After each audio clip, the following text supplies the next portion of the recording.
Peace and greetings to you. This is Amuna Yisrael, affectionately known as the First Lady of Debate Talk for you. I have enjoyed coming to you week after week, season after season, growing together, speaking about the difficult topics, investing the energy, time, and effort with our brothers and sisters on the panel. Today, I would like to come to you with an opportunity for you to invest in something that I've been working on and that's near and dear to me. It's called the Yummy Cottage. You can learn more about it at www.gofundme.com/the Yummy Cottage. We're currently fundraising so that we can get it off the ground, and your help would be appreciated. Once again, www.gofundme.com/the Yummy Cottage. Check the link in the box and hope to hear from you soon. Don't touch that dial. You're now listening to Debate Talk for You Radio.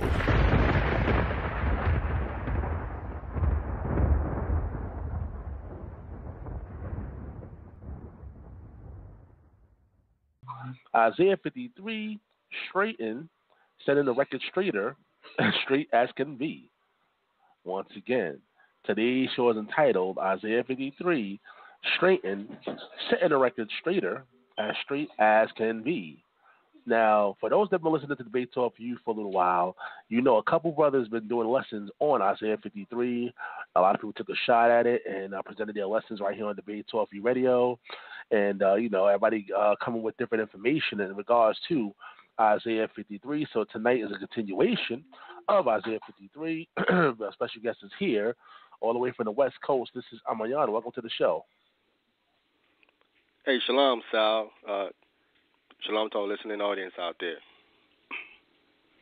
All right, man. So what possessed you to want to tackle this topic, Isaiah 53? When I heard what Chris Harris and Davon Mays did, they just butchered the scriptures real bad. They didn't represent the Most High's word correctly. They didn't represent what Isaiah was saying correctly. So it's time for the truth to come out, and these brothers to stop butchering the scriptures and putting out this false information and misunderstanding. So it's time to straighten, set the record straighter, because they messed it up as straight as can be. All right, well, there you have it. Like I always tell the family, make sure you get your pen and pads ready, take down some notes, and always feel free to call in. If you have any questions or comments, that number to call in is 319-527-6239. You can also send me an email with your questions at debatetalkforyou@gmail.com. That's debatetalk, the number 4, and the letter U at gmail.com. So without further ado, let's get this lesson started. Ahmayan, take it away. All right, thank you, Sal. Before I begin, I got to give all praises, and I do mean all praises, to the Creator of all things, the Holy One of Israel, the Ancient of Days, the Father, Yahweh, his name in the Hebrew, which means I am, he is, or causes to be, his first begotten Son, Hamashiach Yahweh Shai, Christ Jesus in the English, which means anointed Savior, and to all of the righteous forces, angels, that's guiding us and protecting us as we continue to do the Most High in Christ's work.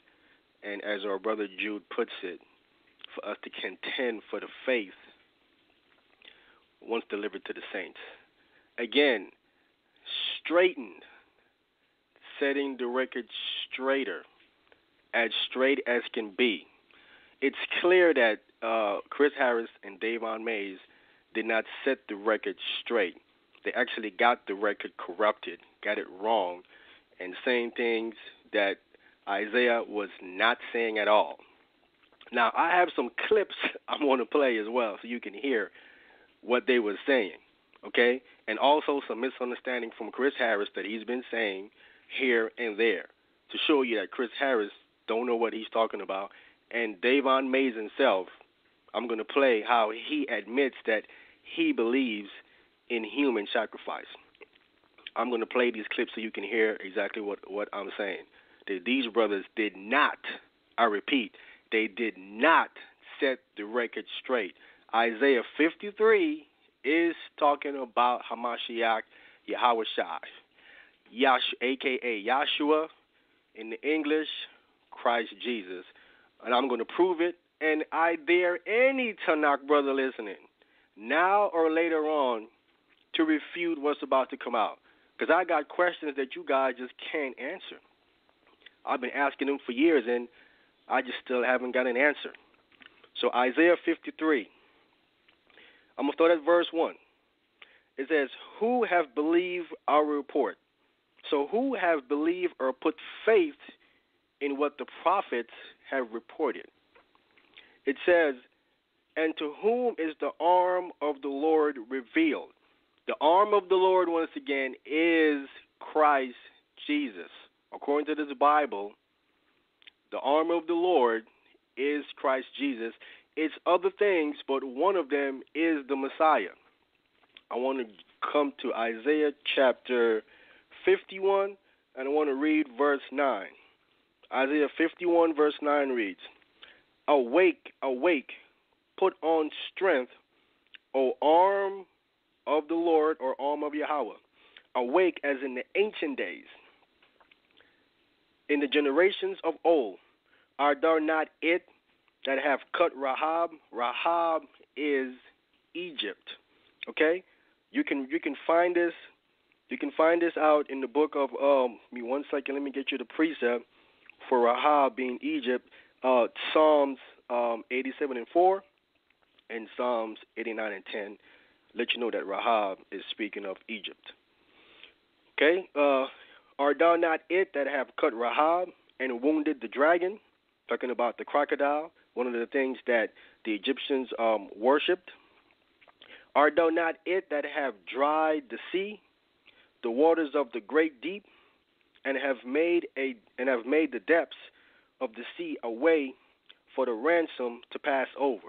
Okay, so we clearly see that the arm of the Lord is the one that did this, that went and got Israel out of Egypt, that parted the Red Sea and made Israelites walk on dry ground and made a way for the ransom to pass over. The arm of the Lord is the one that did this. This is what it's saying here. All right, so the arm of the Lord. Now we're going to find out exactly who did the Lord send to come and get Israel, according to Moses, to come and get them out of Egypt. I want to read this in the book of Numbers, chapter 20. Numbers, the 20th chapter.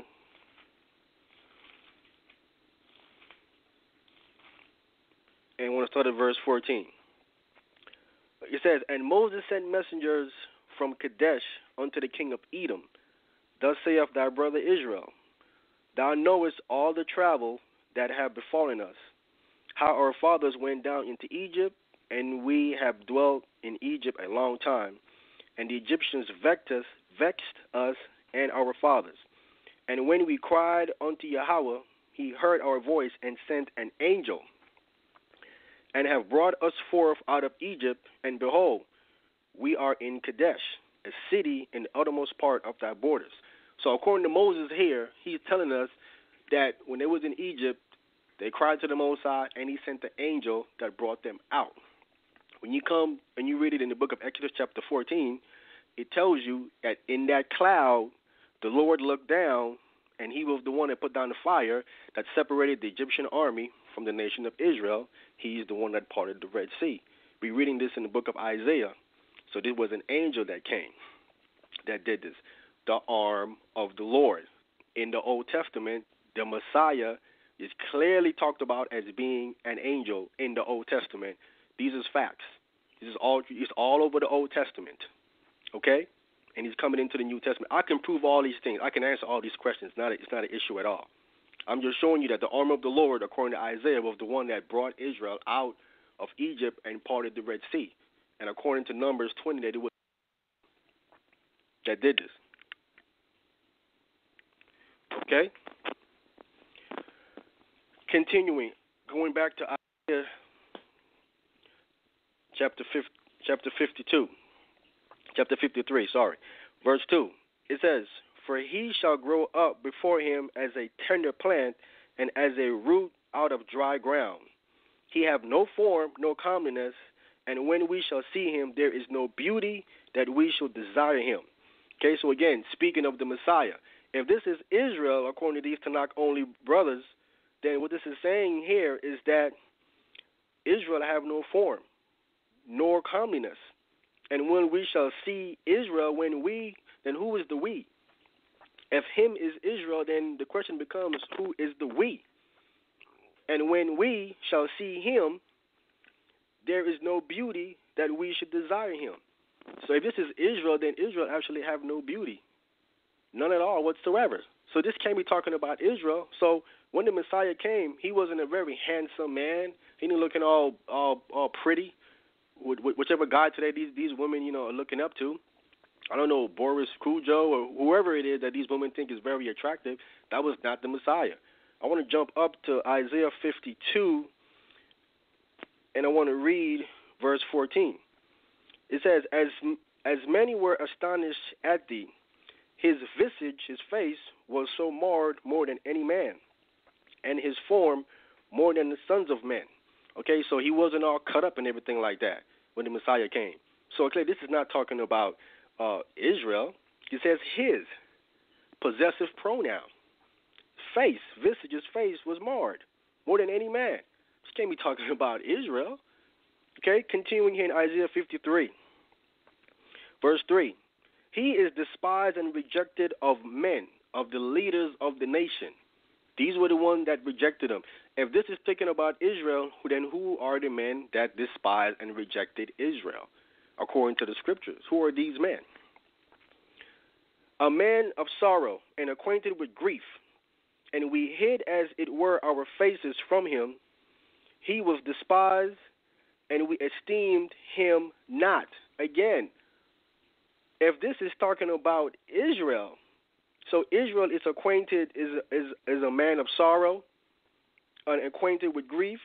He says, and again, who is the we? We hid, as it were, our faces from Israel, if it's Israel, and he was despised, and we esteemed him not.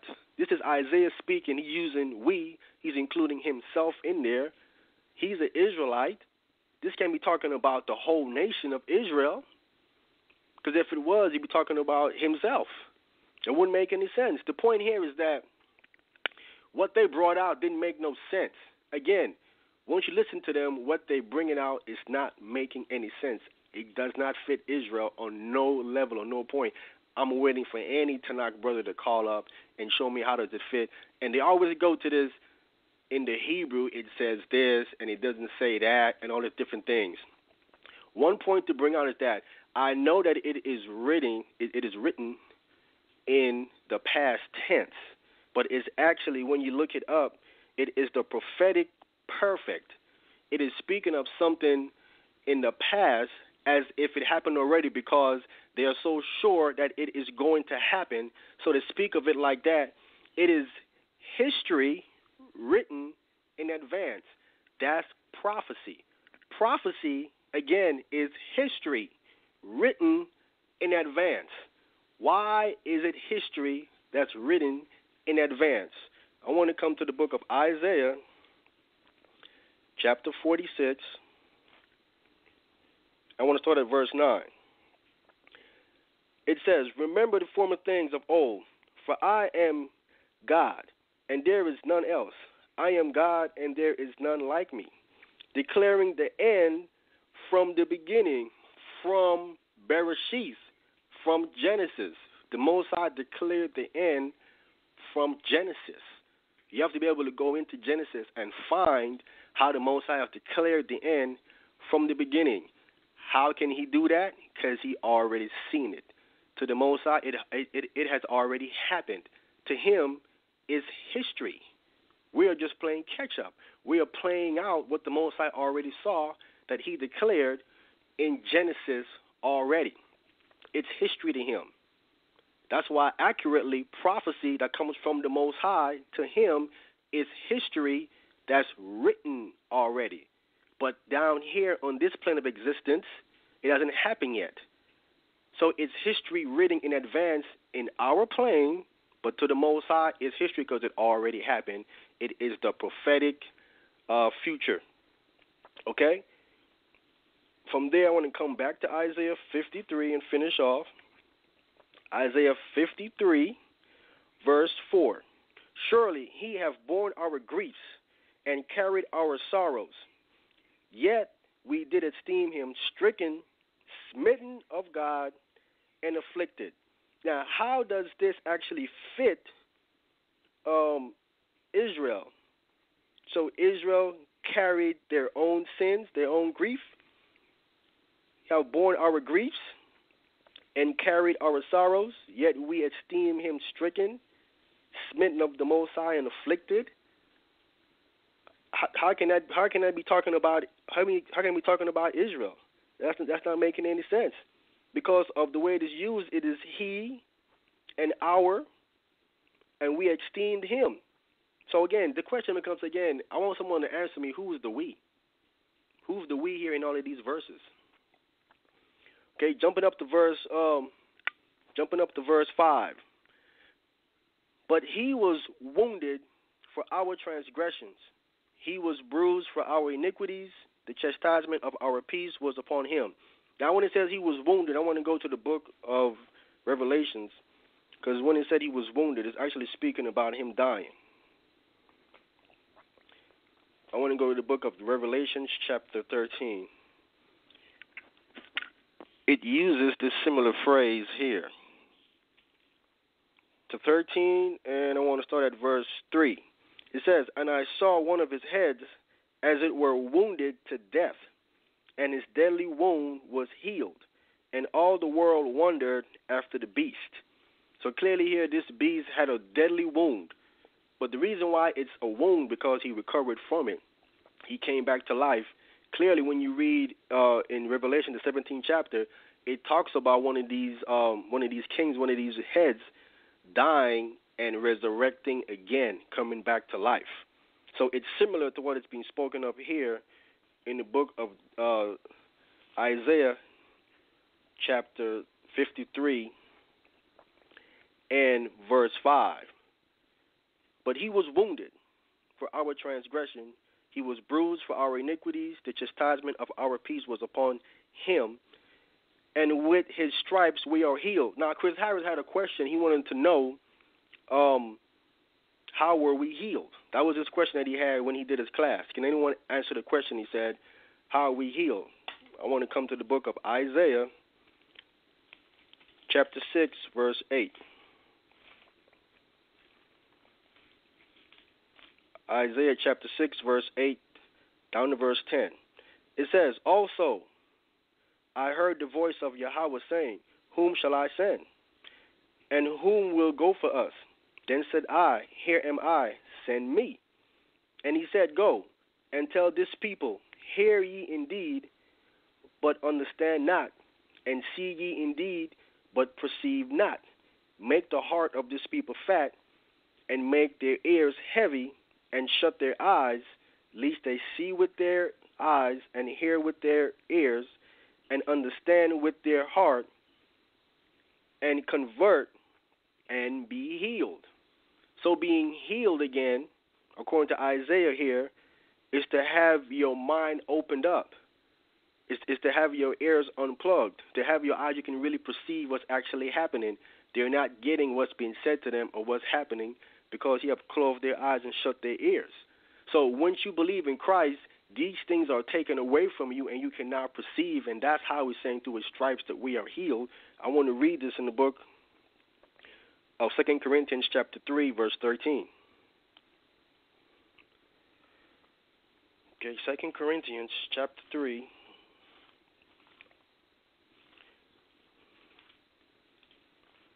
Starting at verse 13. It says, And not as Moses, which put a veil over his face, that the children of Israel could not steadfast look at the end of that which is abolished, but their minds were blinded. For until this day remaineth the same veil untaken away in the reading of the Old Testament. They still do not understand what the Old Testament is saying, these Tanakh only brothers, they still don't get it. There's still a veil over their face, symbolic to what Moses had to put on his face because his face was shining so bright. So they couldn't really see to the end of it. Goes on to say, which veil is done away in Christ? See, when you come over to Hamashiach, Yahweh Shai, you're going to understand what the Old Testament is actually really saying. It is in him that veil or that misunderstanding is actually taken away. Verse 15, but even unto this day, when Moses is read, the veil is upon their heart, talking about their mind. It said, nevertheless, when it shall turn to the Lord, the veil shall be taken away. So only if they convert over and believe in Hamashiach are they going to actually really see what the Old Testament is saying. Because, again, I got questions that they can't answer. Okay? I'm bringing these questions out. All right?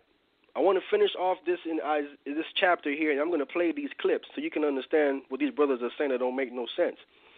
Isaiah 53 at verse 6. It says, all we like sheep have gone astray. It says, we have turned everyone to his own way, and the Lord have laid upon him the iniquity of us all. So I heard it said that the Lord laid the iniquities of the nations upon Israel. Now, how does that make any sense? If the Most High didn't give the nations his laws, statutes, and commandments, according to Psalms 147, I think 19 and 20, they didn't know his laws and commandments, and then he gave it to Israel, and Israel sinned. Why then would the Most High put the sins of the nations on Israel who didn't have the laws? That wouldn't make any sense. They would have to first get the law, know what's right, and then break it, and then they'd be judged by the laws in the Torah. Okay? So it wouldn't make any sense. He would take the sins of the nations and put it upon the nation of Israel. That wouldn't make any sense. All right, so verse 6 again. All we like sheep have gone astray. So Isaiah is talking about all this Israel have gone astray. All of us, we have turned everyone to his own way, and the Lord have laid upon him the iniquity of us all. If this is Israel, then the Lord have laid the iniquity of Israel upon Israel, which doesn't make no sense once again. If you understand the temple service, when you commit a sin, you brought an animal, a substitution. Your sin fell upon that animal. That animal died. You didn't die yourself. The animal died. So how here in Isaiah 53 is the sin of Israel laid upon Israel, and Israel died. And again, the nation of Israel have never died as a nation.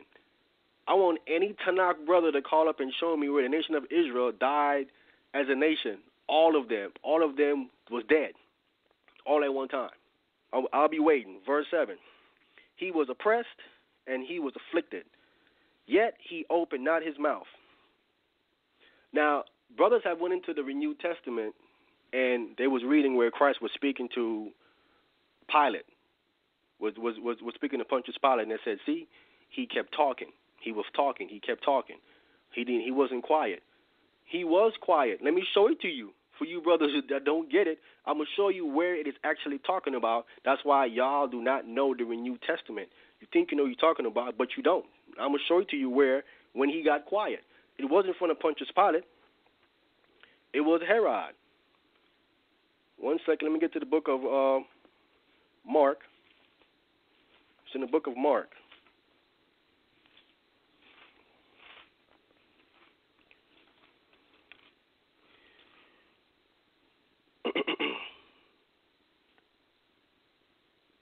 The book of Mark, chapter 15. One second, Mark chapter 15.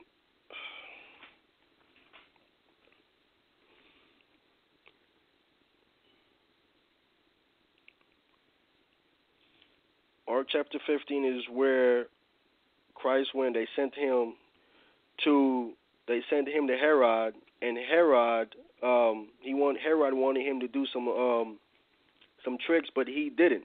Okay, one second, let me get it, or I'm gonna have to come back to it. I know it's here in Mark. I'm gonna have to come back to it right quick, and I'm gonna get it, and show you where Jesus Christ actually did not speak to Herod, and Herod was mad that he say nothing to him. I'll come back to it and prove to you that was when Isaiah 53 is talking about that he opened not his mouth. It was speaking of when he was sent from Caiaphas. Caiaphas sent him to Pilate, and then Pilate sent him to Herod. When he went to Herod, Herod was the one that he didn't say nothing to. He's talking about at that time. Isaiah 53, verse 7 again. He was oppressed and he was afflicted, yet he opened not his mouth.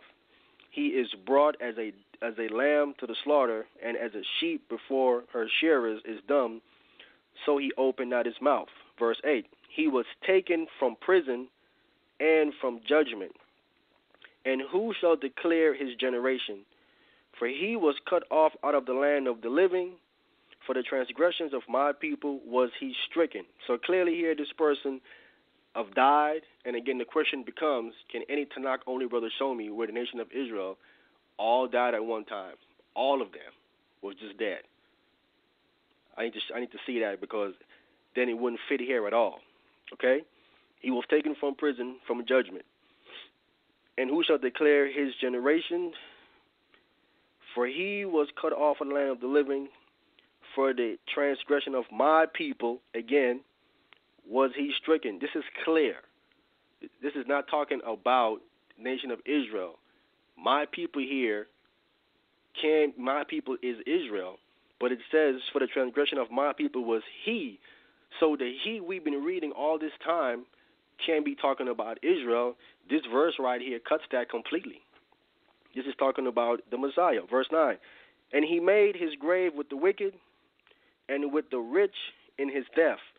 He was placed in a tomb that was made by a rich man. Okay? Because he had done no violence, neither was any deceit found in his mouth.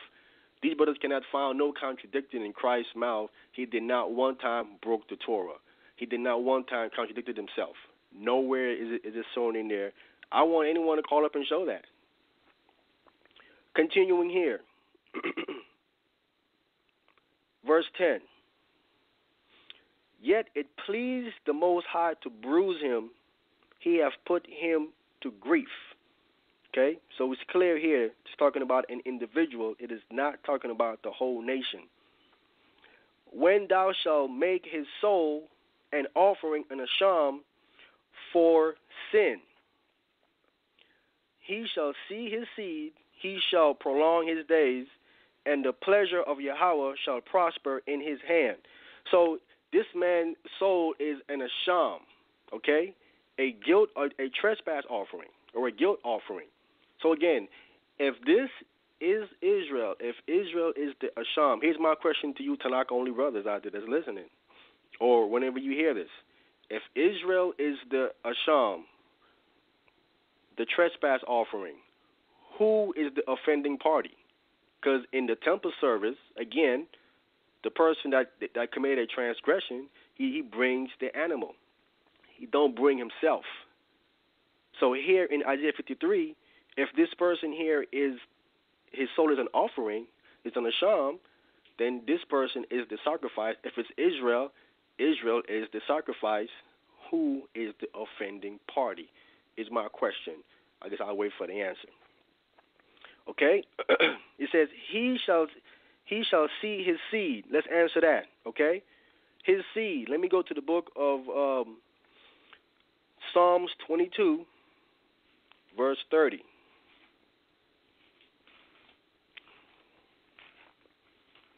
I want to get Psalms 22, and I want to read verse 30. Psalm 22, verse 30 reads, a seed shall serve him. It shall be accounted to the Most High for a generation. Okay? So a seed shall serve him. It shall be counted as a generation. He shall see his seed. Now, when it comes to the Messiah directly, let me get that for you in the book of St. John's chapter 21. I'm going to show you the Messiah's seed. St. John's 21. One second, let me grab that.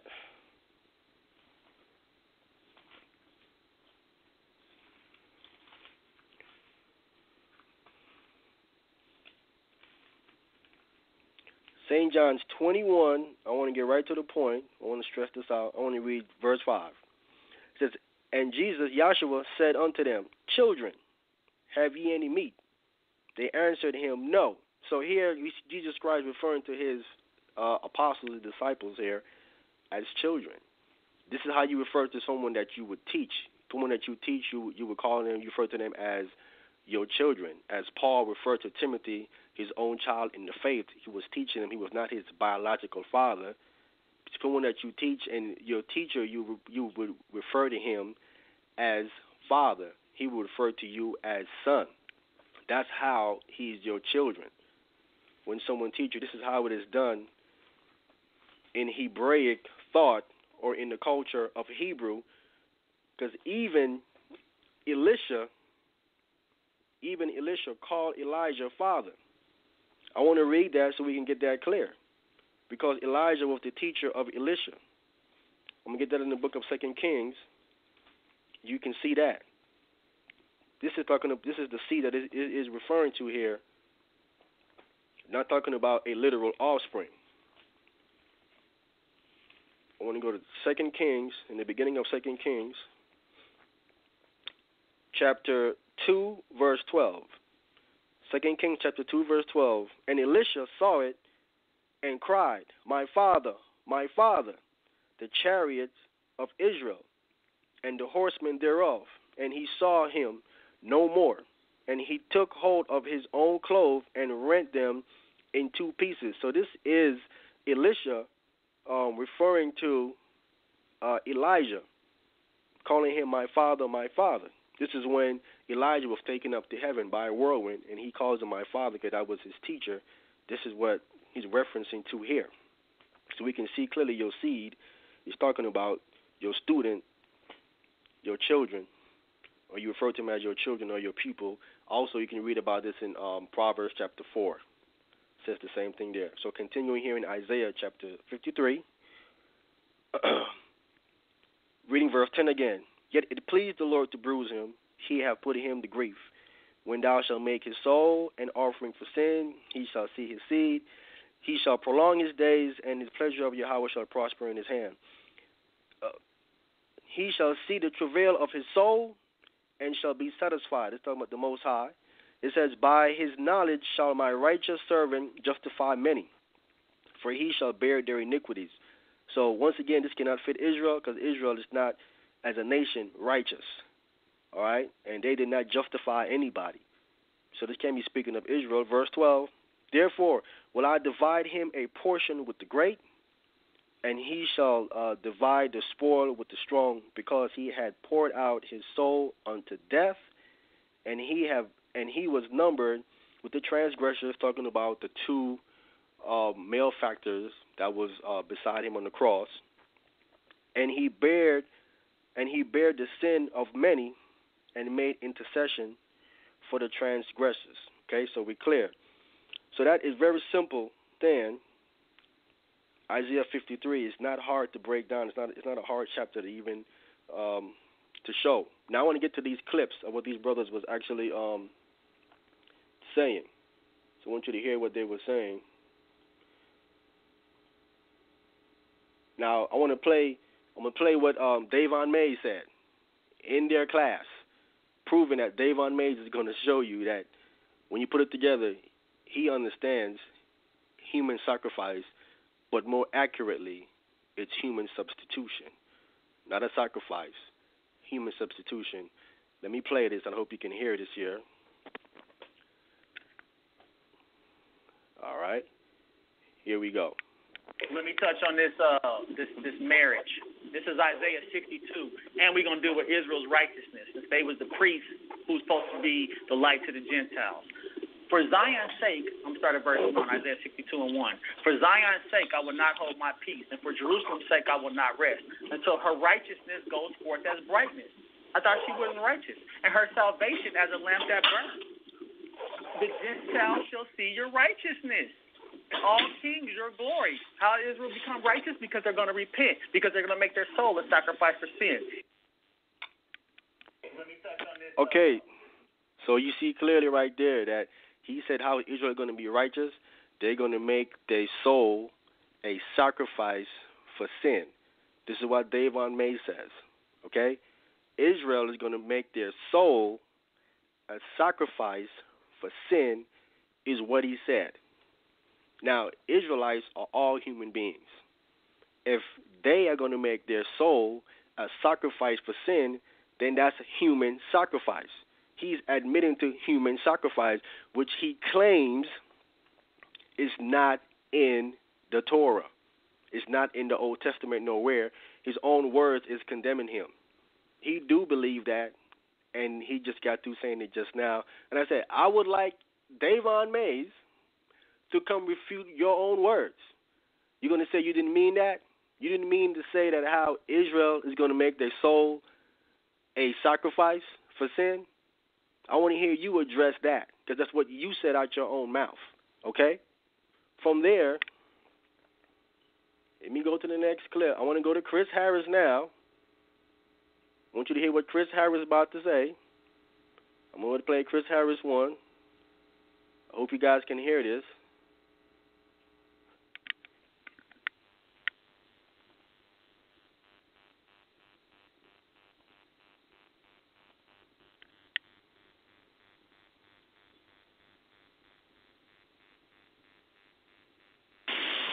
Right.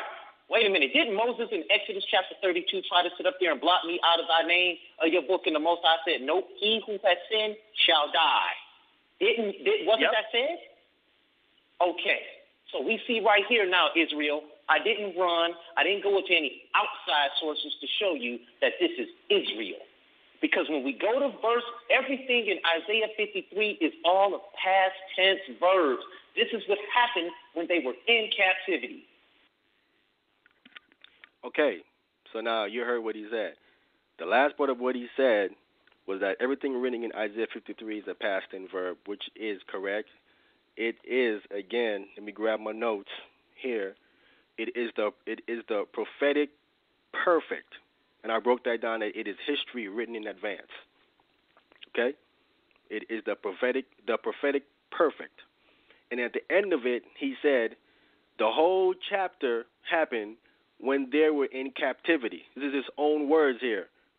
Now, which captivity did this happen that Israel was in? When, in what captivity have the whole nation died, or have the whole nation offered their soul up as an asham? Which captivity it is? The Babylonian captivity? They came back from that one. Couldn't have been that. The whole nation have never died. Assyrian? Couldn't have been that one. They still scattered abroad. They're not all dead. Egyptian? No. This current one that we're in? No. Wouldn't make any sense. So, Chris Harris' own words. The whole chapter was fulfilled when they was in captivity. Which captivity is that? Ain't making no sense. Okay, I'm going to the next one. All right? This is what he said in that class. I'm playing you what he said, showing you that they did not represent the Torah correctly, making a bunch of statements that don't make no sense. Here's the next one. 1 second. And I was like, oh, okay, I'm a Pan-Africanist now. So what? We are from Africa. That's one thing we can prove. That's one thing we can prove, and nobody can take that away from us. Nobody can. That's one thing we can prove. We can only prove that we're Israel through the curses in this book, through ancient maps, but you don't know. You really don't know if you are Israel. I've never said, I'm an Israelite, this is my Israelite name. The Creator knows I serve him.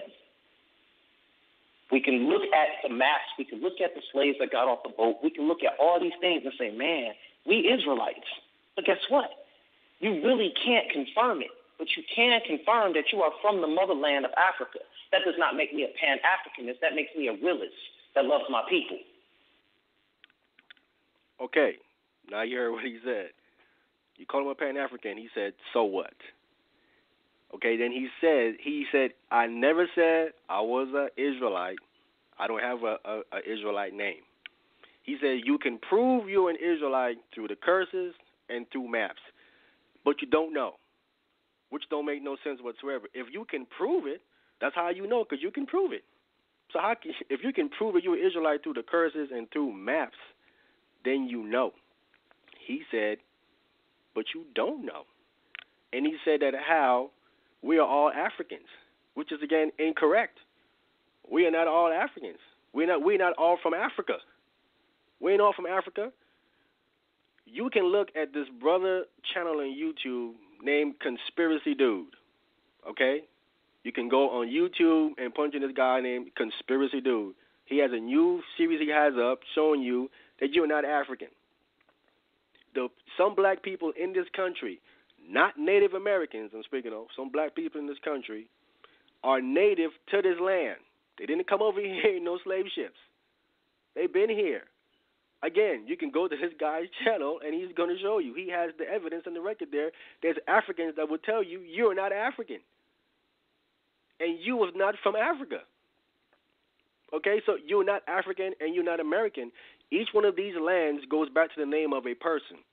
Like Israel, name of Jacob changed to Israel, the land of Israel. All of these lands in different places was the original name of a man. If you are American, what you are saying is that you go back to a so-called white man, which doesn't make no sense. If you are African, you would go back to a man whose name is Africa. Where's the evidence of a man who conquered that continent and named it Africa? Because before that, it was called something different. It wasn't called Africa before that. If I'm not mistaken, I think it was Akibulan before they called it Africa. So who changed the name from that to Africa? It's only through you conquering a land that you go and you rename it, you put your name on that land once you conquer it. So if you are African, where's the history of your forefather or a man that conquered that continent and renamed it from Akibulan to Africa? You are not African and you are not American. These are the facts and the proof which Chris Hatcher trying to say that you're African, which is, again, is a lie. These are things that he is saying. And I got more. Here's another clip. 1 second. Thank you.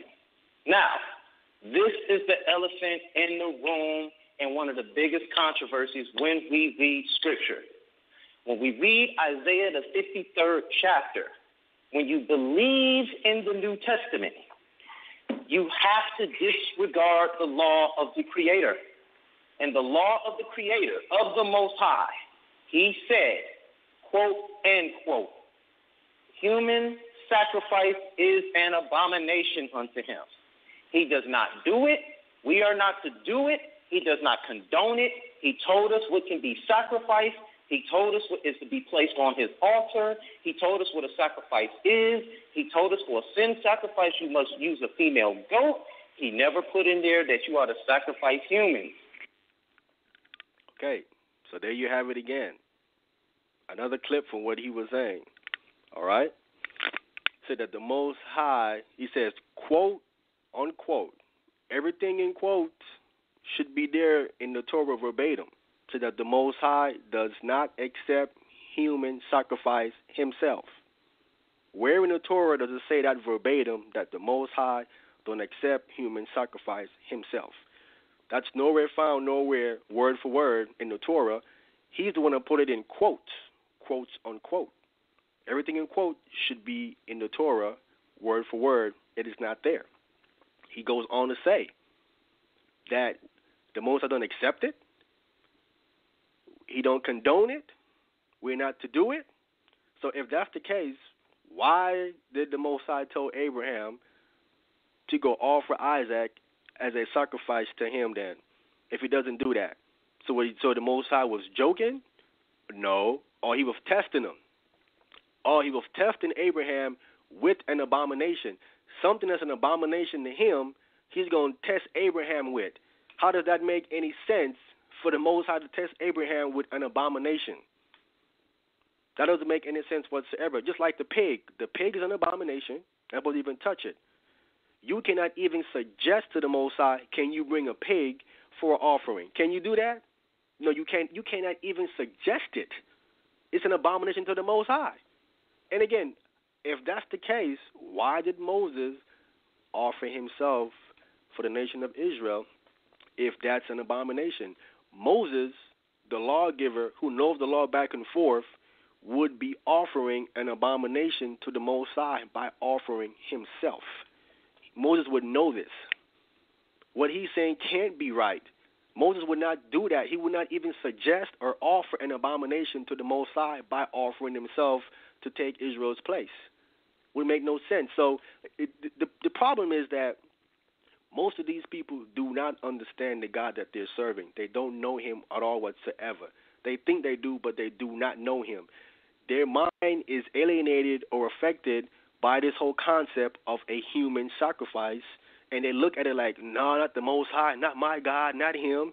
Kind of sound like these Christians out here when they say, not my pastor, not my pastor. Yeah, your pastor too. Oh, yeah, and yeah, the Most High, yes, he does. It's all over the Tanakh. Now, if you don't want to accept that, that's on you. But don't be lying and say that it's not in the Tanakh or you don't accept it, because we see clearly here in Isaiah 53, Daniel chapter 9, clearly, with Abraham and what Moses did. Numbers 25, which I brought out, which they can't refute Numbers 25. They try to change the definition of the word kafar there. They're the one changing the word of God. The Most High called what Phinehas did, as an atonement for the children of Israel. They're going to have to go change the definition of the word now to not say that the Tanakh don't say that. It is the only way that they can get around it is to change the word of God. It's all over the Tanakh. I got a couple of more clips here. All right. Let me play now from Judah. This is the group that Chris Harris was in until he left, putting them on blast, saying that the so-called white guy in there, Nagy, is a witch. And then when you go on Rob Rack channel, he had a video up where he's exposing them. He said that Trey Tell is a Hamite, Judah is an adulterer, and that Nagy be purchasing sex dolls. He's up there, he's exposing them through text. He's bringing the proof out. But here's what Judah Nash said about Chris Harris. These guys are exposing themselves. Let me play that clip for you. Right? So Chris's whole thing is, well, see, Judah and them are about, like, dividing and, dividing. Like, I'm about unity. I'm about unity. I'm about unity. Oh, you're about unity. You're about unity, huh? Unity. Okay. Niggas about unity, huh? Okay. Well, I don't have it here, but if you're burning the so-called New Testament like Rob Rapp, ain't nobody going to unify with you. Brother Josh, maybe T, you going to unify with the nigga who burned the so-called New Testament? Yeah, I might teach against Paul and some of the falsehood in it, but you'll never see me burn the so-called New Testament. You'll never see me burn the Quran. Rob Rapp and Chris Harris burned the Greek New Testament. Okay, so I'm not saying it is, but I'm saying this is how they work.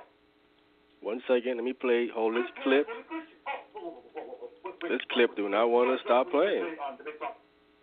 Okay, so the first clip, Judah Nash is saying that Chris Harris burned the New Testament. And Rob Rack, they burned the New Testament. So this is a guy here that talk about how he wants to try to build bridges with people that believe in Christ, but yet he's burning their book. You cannot build nothing with someone who would go that extreme to burn the book that you believe in. Now, I'm going to play where he admits this. It ain't just an accusation. He's going to admit to this, burning the New Testament. Okay? Let me play the other clip here about him burning the New Testament. 1 second. Chris Harris was a Christian. Oh, whoa. Wait, I'm sorry. Well, let's keep in mind. No, I'm not saying that he is, but I'm saying this is how they work.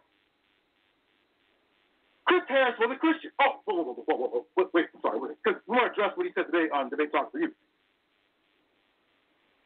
He said his wife was like, "You're gonna hang out with people like that? You know. Wait a minute. Does she know that you burned the so-called Greek New Testament? She's a Christian. Does she know that? Would she agree with that? Would she agree with that? You admitted you burned the so-called Greek New Testament. clearly there's some things in the so-called New Testament that I do practically agree with, such as. Okay, so here Judah Naz says again that he burned the New Testament and that his wife is a Christian. Saying Chris Harris' wife is a Christian. Now, how would Judah know that? They was in the same group. He probably told him.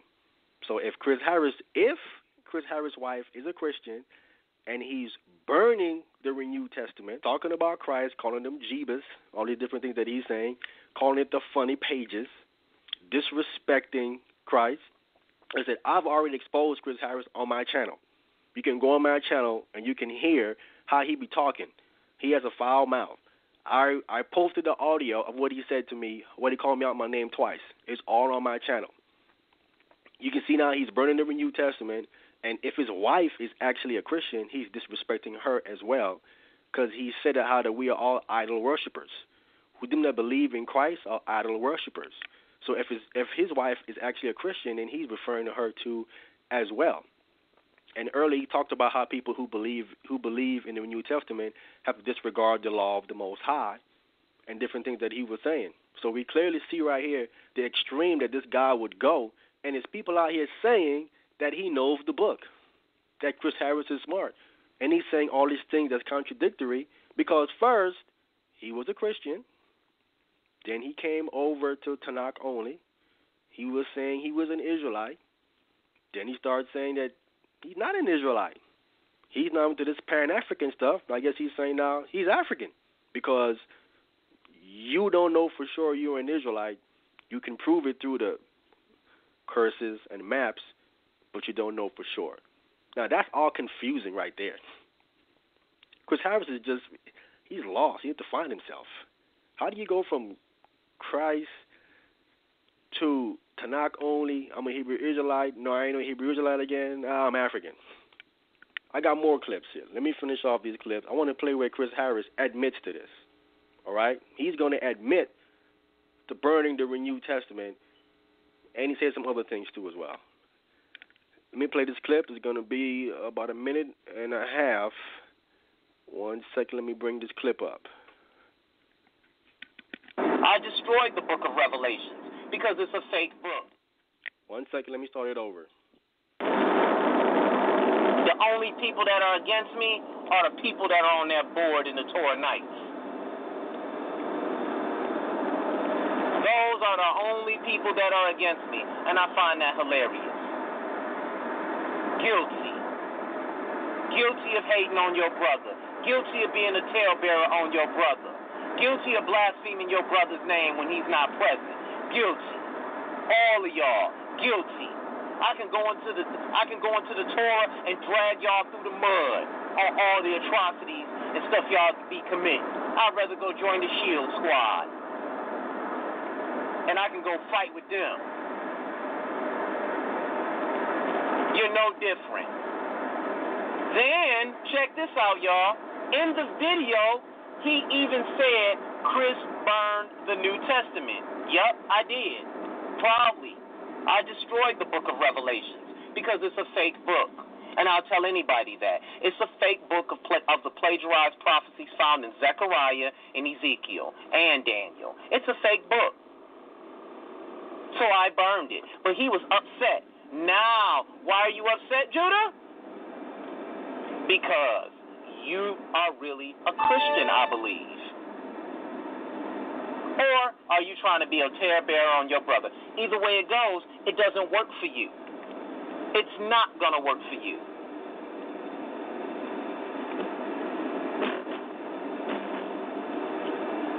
And I'll say it again. I burned that book, by the way. Judah. Okay, so there you have him admitting to burning the book of Revelations.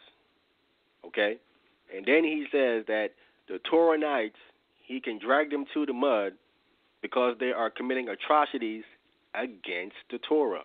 So he knows that they're not keeping the Torah, yet they call themselves Torahnites. All this while, these guys are just phony as ever. They're breaking the Torah. Their members know it, and they out here put up this fake persona like they're keeping the Torah, like they're about the Torah, and they're not. You hear him saying it. He can drag them to the mud of all the atrocities that they're committing against the Torah. Who would know? He's one of their members. He would know what they're doing. Like I said, they brought out that Trey Tell was a Hamite. He's not even an Israelite. How is he a Torahite and he's a Hamite? Anyway, so you hear them. You hear the confusion coming from these Torahite brothers. They're clearly confused. They're going up against each other. All this while, these guys are fake. Now, I want to play where Judah Naz, he's going to admit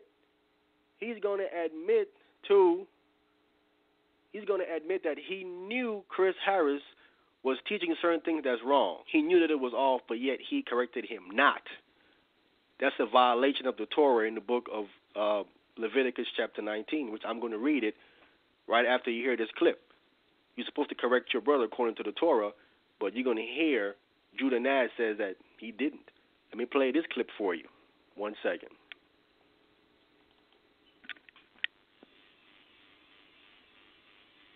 Yeah, he's a great debater. Just because you're a great debater doesn't mean you're well learned. I'm not a great debater, but I'm pretty learned. There are times where Chris has been wrong and brothers have cut it, but he's great oratory skills. He made it sound right. Now, did I call him out and be like, hey, man, blah, blah, blah, blah, blah? No, that's on Chris. When Floyd questions Chris about it, he has to handle that. I didn't say that. You don't see me being like, yeah, that's right. No, that's everybody in Torah don't think the same way. And that's okay. We're not robots. But I've seen some things that were some mistakes. But that's on Chris to, when people want to get on him, that's on him. Okay? So there you have it. He said, I've seen things that were mistakes and then it was wrong, but that's on Chris. He didn't say anything to Chris when he was going off with the things that he was saying that was wrong. He said because he's a great orator that he covered it up by talking a lot, which that's what Chris does. He gets loud. When you point out what he's saying or his inconsistencies and what he's wrong at, he starts to get loud. He's trying to cover up and he won't answer your questions at all. You hear Judah Naz admitting that he knew Chris was teaching things that was wrong. He is in violation of the Torah. And again, he claims to be a Torahite. His own words is condemning him. These brothers are exposing themselves. I want to read the law, what it says on that, what you're supposed to do when you hear your brother teaching the wrong information. Leviticus chapter 19, and I want to read verse 17. It says, thou shalt not hate thy brother in thy heart. Thou shalt in any wise rebuke thy brother, which means to correct. Thou shalt rebuke thy neighbor, and not suffer sin upon him. So if you don't correct your brother when he's teaching the wrong information, you are suffering sin upon him because he's dishing out or he's teaching the wrong information. Okay? You can look that word up in Hebrew. You would see what it means. It's exactly the same thing. You're supposed to correct your brother. Reproof. Okay? So Judah Naz clearly we see did not do that. He's not keeping Torah. None of them Torahites are keeping the Torah. The people who are actually really keeping the Torah and understand the Torah are Messianic. That's us. It ain't them. That's why I must do this class because they butchered the word of the Most High in Isaiah 53. Just butchered it. You can clearly see they admitting to not keeping the Torah, and they all over the place with it. So you can't trust nothing they're saying. From there, I want to get one more on Chris Harris. I want to read this contradiction of his. When he was on this Man Up segment, he gets on there and he says that Joshua the high priest was the king. You're going to hear him say this, and then come back and say that, no, there was two people. There was two people there. It's the last clip on Chris Harris that I have here. 1 second, let me get this clip up and play it for you so you can hear it.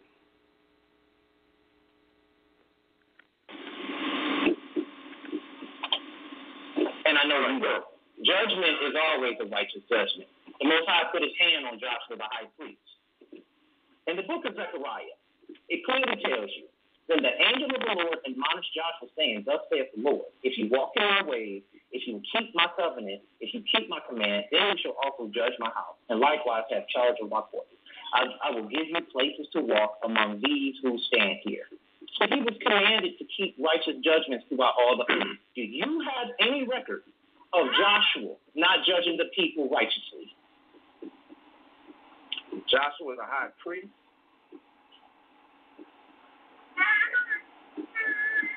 That's who you're speaking of, Joshua. No, you don't. But right. Do you have any record to show that Joshua did not judge the people righteously? Well, he wasn't the king. He was just Joshua was the king. No, Joshua was the king of Israel. They made him the king of Israel. He sat on the throne. How come you don't know this? Right. Now, I definitely know about Joshua. He was anointed. But you just said he was not the king, sir. He was anointed high priest. He was not the king. He was the king. There weren't the city. No.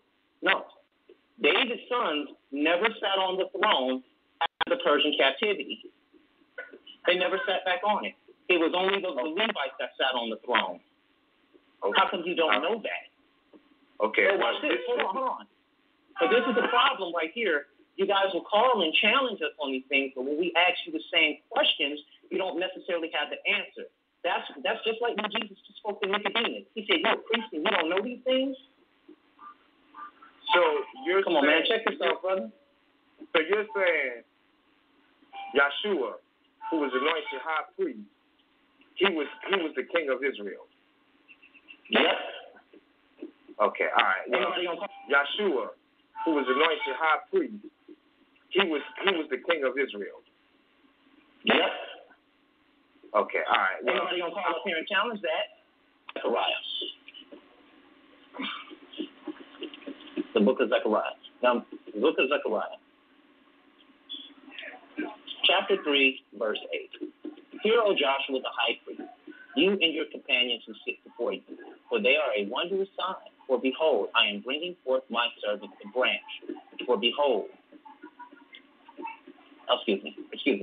Hear, O Joshua the high priest, thou and thy fellows that sit before thee, for they are men wondered at. For behold, I bring forth my servant the branch. Remember that righteous branch? This was the people that he sent to him. But let's see what the Septuagint says about Zechariah chapter 6, verse 11. And thou shalt take the silver and gold and make crowns, and thou shalt put them upon the head of Jeshua, the son of Jehozadak, the high priest. And that they shall say to them, Joshua, thus saith the Lord Almighty, behold, the man whose name is the branch, he shall spring up from his stem and build the house of the Lord. And he, the branch, shall receive power and shall sit and rule upon his throne. And there shall be a priest on his right hand, and peaceable counsel shall be between them both. This is talking about the two individuals who are going to rule together, a king, governor, and a priest, not one individual. But remember, in Jeremiah, the 30th chapter, I told y'all to pay attention for that governor. Let's see. In the 30th chapter, I told y'all to pay attention for that governor. Let's see. Because the King James Bible reads, he shall be a priest, which is a mistranslation. It should be translated, and there. The ESV says the same. That's what I try to tell everybody. Sometimes you got to check the translation. I went into the Septuagint and got that. Okay. He said he went to the Septuagint and got that. Now, we know that he was notorious to say he ain't dealing with no Greek writings or anything like that, anything Greek, none of that stuff, because he was just Tanakh only. You heard him say he went to the Greek Septuagint and got that. So he'd be violating his own words. Now he's in the Greek Septuagint pulling out scriptures here. Then he first said Joshua was king. Nowhere in the Bible does it say Joshua that came back, the high priest that came back from the captivity with Zerubbabel, was king. Don't say none of that nowhere there yet. He said he was king and that no one's going to call up and challenge that. Clearly, he's mistaken. He don't know what he's talking about. Then he comes back and he said there's going to be two persons there. First, it was Joshua was priest and king, one man. Then he said, no, it's going to be two people who's going to be ruling. You can play this back. Once it's uploaded, you can hear him say it again. I don't want to have to play it again. Okay? That's the contradictions of Chris Harris. He's constantly saying things, contradicting himself, and not representing the Torah. These brothers are not about the Torah. Okay? That's all. I have some more, but I'm not going to play the rest of that stuff on Chris Harris. I think I have thoroughly showed that he don't know what he's talking about, and all these people online talking about how he know the book and this and that. Y'all need to go ahead and check yourselves, okay? Clearly, I brought the proof out that he's not. From there was a question posed by Josh, the Hebrew Israelite, about Esau. I want to play it so you can hear it. I want to answer his question because his question was, can any Hebrew Israelite show him this? Okay? I want to play it, what Josh said, so you can hear what he said. Then I'm going to go and answer it. Okay? Because he's posing it to any brother. You're going to hear him say this. Let me play Josh, what he said right here. Give me 1 second. Now, it's the same thing with the One West doctrine. They put the same false information out there, but they put a different spin on it. They'll tell you that Esau means, and I've seen them say it. Every time I challenge any one of these dudes to show me where they're getting this from, they never can. But they tell you that the name Esau means wasted away, or wasted away is he. And I'm like, in what Hebrew can I see that? Give me a dictionary. Give me some Hebrew that does not exist outside of One West doctrine. Esau does not mean wasted away is he, or wasted away. It means hairy or rough to the touch, because that's what he was when he was born. He was covered with hair. Now, Okay, so now that's Josh's challenge. Can anybody show him a source that says Esau means wasted away is he? That's what he said. I challenge any brother. Now, I come out of the One West branch that came here to Los Angeles, okay? So I come out the One West. So he's talking about me, and I do teach and understand that that's what his name means, and I want to read it out the Bible, the source. Because when you go look at these dictionaries, they all lying.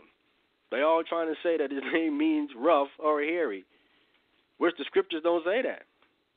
I'm going to read it out the Bible. Genesis chapter 25. You know where it is? Genesis 25.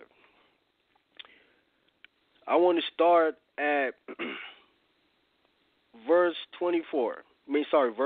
It says, and Isaac entreated the Lord for his wife because she was barren, and the Lord was entreated of him, and Rebekah his wife conceived. And the children struggled together within her. And she said, if it be so, why am I thus? And she went to inquire of Yahweh.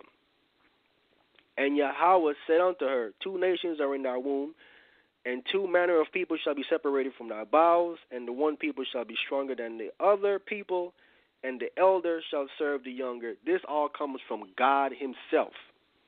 Verse 24, and when her days to be delivered were fulfilled, behold, there were twins in her womb.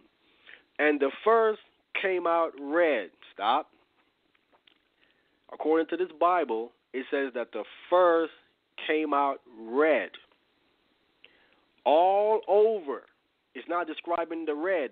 The red was all over this baby. That's from head to toe. All over this red was. It goes on to continue to describe the red.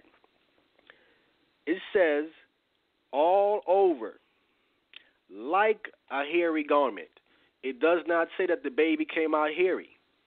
All it says that the baby came out red, all over, and this all over red was like a hairy garment. Not that the baby came out hairy.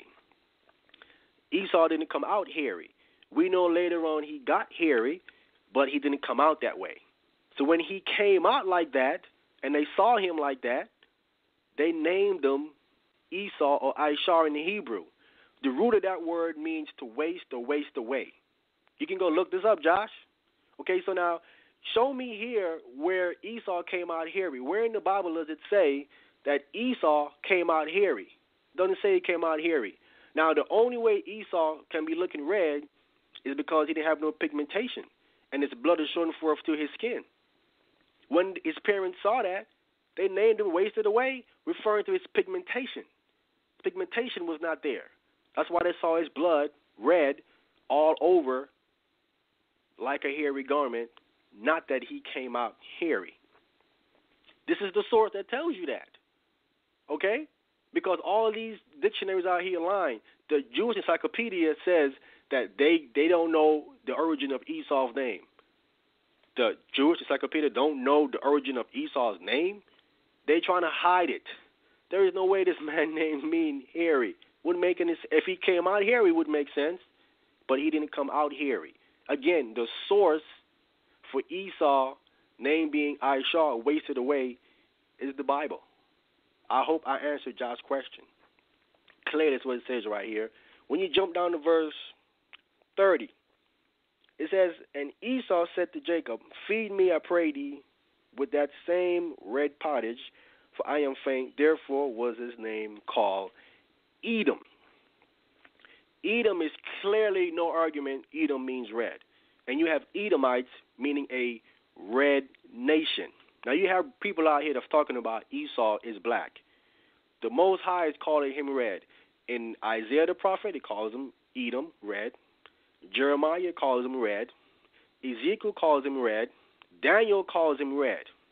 And that's in our future. That is an identifying mark that's placed upon these people. So today, what nation of people have a red identifying mark on them? It ain't the Indians. The Indians ain't red. The Indians are black. So-called white man is lying. Indians are not red. He's the red man. He has not lost his color. Even though brothers are trying to teach that he's black, he is not black. By him mixing with these Canaanite women, he did not lose his color. His children still came out that way according to the prophets because they're still calling him red. If he is black, why is Isaiah, Jeremiah, Ezekiel, and Daniel still calling him red then? Like he's called here in Genesis 25 and 30. If he was black, why are they calling him red? Can anyone answer that? Why are they calling him Edom then? The so-called white man. You know, that call is standing by whenever you're ready. Just letting you know. Okay. All right. So we got callers standing. So I want to address one more thing. I'm gonna go to the callers right quick. Let me get one more thing and then go to the callers. Some people are saying that how David is red, which is incorrect. David is not red. That word ruddy, it can mean red. It can definitely mean red. But you got to get the definition that fit the context the scriptures is talking about. I want to show you that the nation of Israel, if David is red, then the nation of Israel is red. Nowhere does it say that Jacob was red. Nowhere does it say Jacob was red. Only Esau is classified as red. Okay? You don't call Jacob red. I want to go to the book of Exodus chapter 3. Exodus chapter 4, and I want to get right to the point. Chapter 4, verse 6. This is the Most High giving Moses a sign. Exodus chapter 4, verse 6. And the Lord said furthermore unto him being Moses, put now thy hand into thy bosom. And he put his hand into his bosom, and when he took it out, behold, his hand was leprous, white as snow. His hand lost its pigmentation. It was leprous. You can go to Leviticus 13 and 14. It speaks about leprosy, and clearly there it talks about you have these white spots. So the nation of Israel have to be a dark-skinned nation of people for it to have a law on leprosy that talks about having white spots. Okay, his hand came out leprous as snow. Verse 7, and he said, put thy hand into thy bosom again. And he put his hand into his bosom again and plucked it out of his bosom. And behold, it was turned again as his other flesh. So if it turned leprous as snow, white, and it turned to his other flesh, then it turned back with pigmentation, with color. It would have been dark. And then we also have in Acts 13 and 1, they call the apostles and them Niger, Latin, which means black. So we know that the nation of Israel is a black nation of people or a dark-skinned nation of people. And you also have Gamal Nasser, the second president of Egypt, said that the Jews, the Israelites, left their black. How are they going to come back white? That's an historical man in 1947 that said that the Jews left their black. He's the president of Egypt. He would have the records. He would know. Now let's address David. 1 Samuel chapter 16 And I want to get right to the point. Verse 10. And again, Jesse made 7 of his sons to pass before Samuel, and Samuel said unto Jesse, the Lord have not chosen these. And Samuel said unto Jesse, Are there all thy children? And he said, There remaineth yet the youngest, and behold, he keepeth the sheep. And Samuel said unto Jesse, Send and fetch him, for we will not sit down till he come hither. And he sent and brought him in. Now he was ruddy. He said that he was ruddy, okay, when he came in. And withal of a beautiful countenance and goodly to look at. And the Lord said, Arise, anoint him, for this is he. Okay? So clearly, when you go into an old dictionary for 1611, this word here can mean red, but it also states that it means a healthy, glowing skin, or young and tender. This is what it's talking about. David had a healthy, glowing skin of his youth. He was not red. It wouldn't make no sense when you come here to when Goliath was getting ready to fight him. Here's what Goliath says. This is 1 Samuel chapter 17. This is David coming to fight Goliath. 1 Samuel 17, verse 42. It says, And when the Philistines looked about and saw David, he disdained him. He despised and scorned David. It says, For he was but a youth and ruddy. He says, and of a fair countenance. David looked like a pretty boy. He coming to the battlefield looking all pretty with his healthy, glowing skin. He's looking like, man, this guy isn't a warrior. I want to fight him. Like, let me get a real warrior here. He's looking at him like, come on, man, get somebody else. You can go to these Hebrew words here and see that this is not talking about someone that's red, because if David was red, then how can Moses' skin turn the other color? It was black. How can they call the disciples Niger, Latin, black? Wouldn't make any sense, okay? It's all over the Bible. History tells us that the nation of Israel is a dark-skinned nation of people. They are not red. And one more, and I'm going to go to the callers.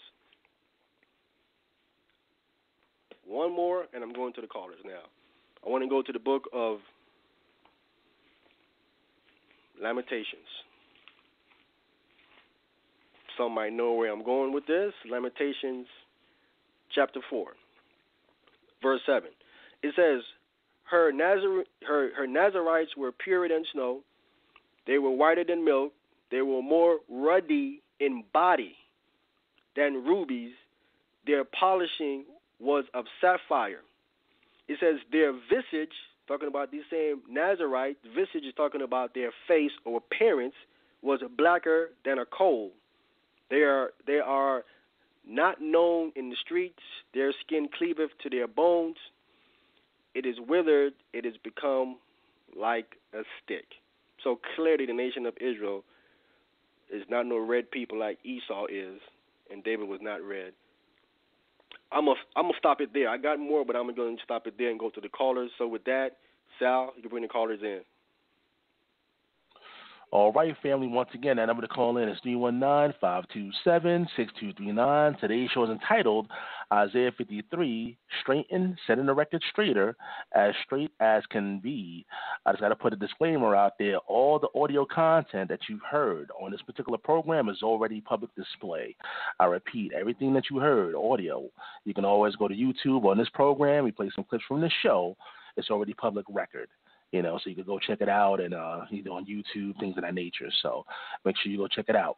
And you can always go back to the other Isaiah 53 classes that were done on this show by other special guests and go check it out and compare your notes. And like I always say, go study the information, study the show that's self-approved. But let's go to the phone lines, family. We're going to go to the phone lines and see what you guys got to say. All right, let's go to 720-352. You're live in there. Shalom, all praise to the Most High God of Israel. Sal, how much time am I going to have to respond to this? I'll freestyle. I'll give you 10 minutes. Go ahead. Okay. First of all, I'm going to make some statements in response to everything he's been saying. Then I'm going to ask a couple questions. since you can't do a lesson without bringing me up. First of all, that ain't true. You quoted me. First of all, let me speak. You didn't have your time to talk. I'm a guest. I get to say something. She said, I got 10 minutes. First of all, when you quoted me, you didn't quote everything I said. When I said Israel will make their soul a guilt offering for sin. Now, first of all, a guilt offering is not a sin offering. And we know that Jesus was not a female goat or a lamb. Second of all, what it's talking about is they will make their soul an offering for sin. Basically, if you pray and repent of your sins, he will accept it. Now, we know Israel is a nation of priests. Priests bear the sins of people. An example of this, and you admitted in our debate, when I asked you in Ezekiel 4, when Ezekiel bore the sins of Israel, did he have to die? You said no. So we see it's not talking about somebody dying. It's saying that they will make their soul an offering for sin. Basically, they're going to repent. The nations are going to see it as their righteousness, and that's going to be the healing for the nations. And we know that in Isaiah 61, that the nations will see Israel's righteousness. Now, in Isaiah 53 and 12, it says that he will make intercession for the people. But Jesus in John 17:9 says, I pray for them. I am not praying for the world, but those you have given me, they are yours. He's only praying for his disciples, according to him. He's not praying for the world, making intercession for the world. Second of all, you said, I agree with human sacrifice. And as many scriptures as I gave disproving human sacrifice, that's ridiculous. Deuteronomy 12:31 says, you must not worship the Lord your God in their way, because in worshiping their gods, they do all kinds of detestable things the Lord hates. They even burn their sons and daughters in the fire as sacrifice to their gods. And Ephesians 5:2 says, Jesus was a sweet smelling aroma. How do you get a sweet smelling aroma? You have to burn something. That right there contradicts that. You said there was no deceit in Jesus' mouth. Now, he said in Matthew 17:11, Jesus answered and said to them, Elias shall truly first come and restore all things. Jesus says all things were finished. John 19:28, which you lied in the debate, said it don't say all, but it do. You never addressed that. You on here sowing discord among brothers in contradiction of Proverbs 16 and 19. Then, Proverbs 6 and 19, I'm sorry. Then you went to, again, what we just proved you, talking about Moses offered himself as a human sacrifice. No, he didn't. Because in Exodus 32:30, y'all look this up, he used the word akafara, which is only used twice in the Tanakh. Genesis 32 and 20 says the same thing. Now, what does Genesis 32 and 20 say? It says, one second. Sorry. It says that, and say moreover, behold, your servant Jacob is behind us, for he said, I will appease him with the presence that goes before me, and afterward I will see his face. Peradventure he will accept me. Now, we know Jacob didn't offer himself as a human sacrifice. He appeased Esau. Moses says, I will go and appease the Most High. And he says, blot me out if you don't accept my prayer for them. That's all he did, because we know he prayed for the people. He made intercession for them, and we know that because he even prayed for Aaron, so Aaron didn't die during that golden calf incident.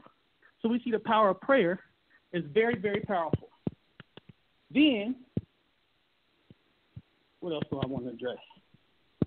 Now, like I said, in John 19:28, JC said all things were finished.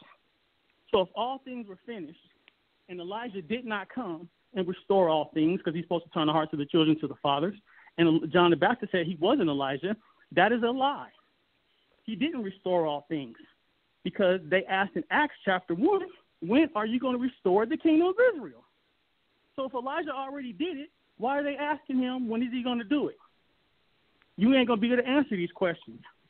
So before you call my name and get on here trying to slander everybody to bring yours up, because that's all this has been so far, is you bringing up everybody else's name, trying to make them look bad. I'm sticking in the scriptures. I don't never say your name in my lectures. I debated you. You know what I'm saying? So, and actually, we went through every verse in Isaiah 53, because in Isaiah 53, starting in actually 52, we know it says he will shut the mouths of kings. In Luke 23:11, Herod made fun of Jesus and had him slapped up and beat up, then had him crucified. So when did he shut the mouths of kings?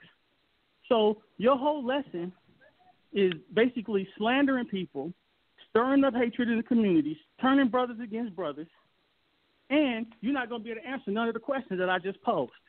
Go ahead, bro. Answer one of the questions. Show me where Jesus was a female lamb or goat according to the guilt sacrifice required in Leviticus 5 and 6. Please. Okay. All right. So you don't got your say now. Okay, so you say I'm the one sowing discord amongst brothers, right? When I played public clips of them going at each other. Okay, I'm sowing discord, and they're the one publicly going at each other. Something is clearly wrong with you. You bringing it back up. Okay? That was between them. Brother, Why it's public. Wait a minute.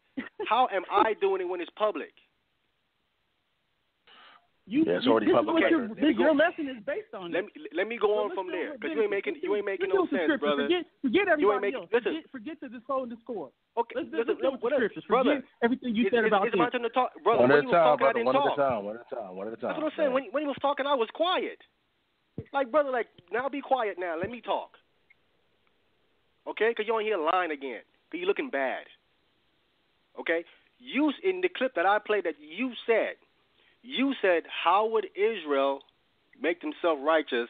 You said they would offer themselves, their soul, as a sacrifice, is what you said. This is your words.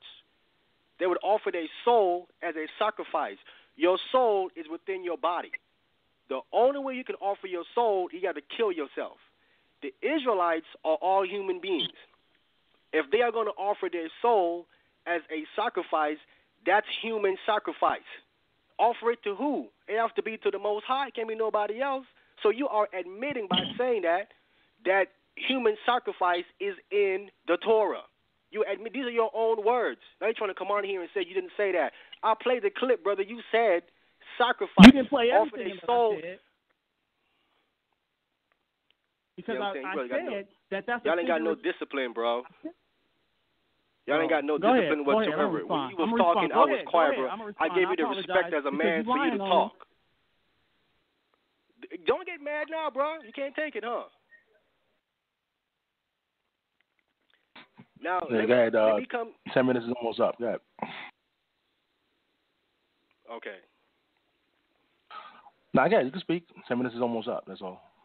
Mm-hmm. Okay. When I said they were offered their soul, I read the verses that pouring out your soul don't mean you got to die. I just read that Hannah poured out her soul, and I gave other examples of people pouring out their soul in prayer, because it says he will make intercession for the people. And I just showed you Jesus said he's not praying for the world; he's only praying for his disciples. So this even contradicts John 3:16. How come he's not praying for the whole world? He only praying for his disciples at the time. So that right there, and you, like I said, you cherry picking my words and trying to use them against me, but you didn't go through the whole lesson. We walked through every verse in Isaiah 53, 1 through 12. You didn't play all of that. You picked a little piece and then tried to lie. I just showed you where in Exodus 32:30, Moses didn't offer himself as a human sacrifice. He said, I will make appeasement for the Lord. Now we know Jacob didn't offer himself to Esau, but he used the same word, akapara. Anybody go look that up. So, like I said, everything that I said, you still ain't dealt with Leviticus 5 and 6, where Jesus was a female lamb. You see what I'm saying? You ain't dealt with, you said that human sacrifice is okay from the Most High, but he said in Deuteronomy 12:31, he don't like when they offer their sons in the fire. But the Ephesians tell you Jesus was a sweet-smelling aroma. That would be being burnt, which he wasn't even burnt. So how was he even a sweet-smelling aroma? That don't even make no sense. You said there was no deceit in his mouth. John 17:11, he said Elijah will restore all things. He says all things was finished in Matthew or John 19:28. Address these things, bro. And I ain't even got to say no more because the audience here, you on here lying.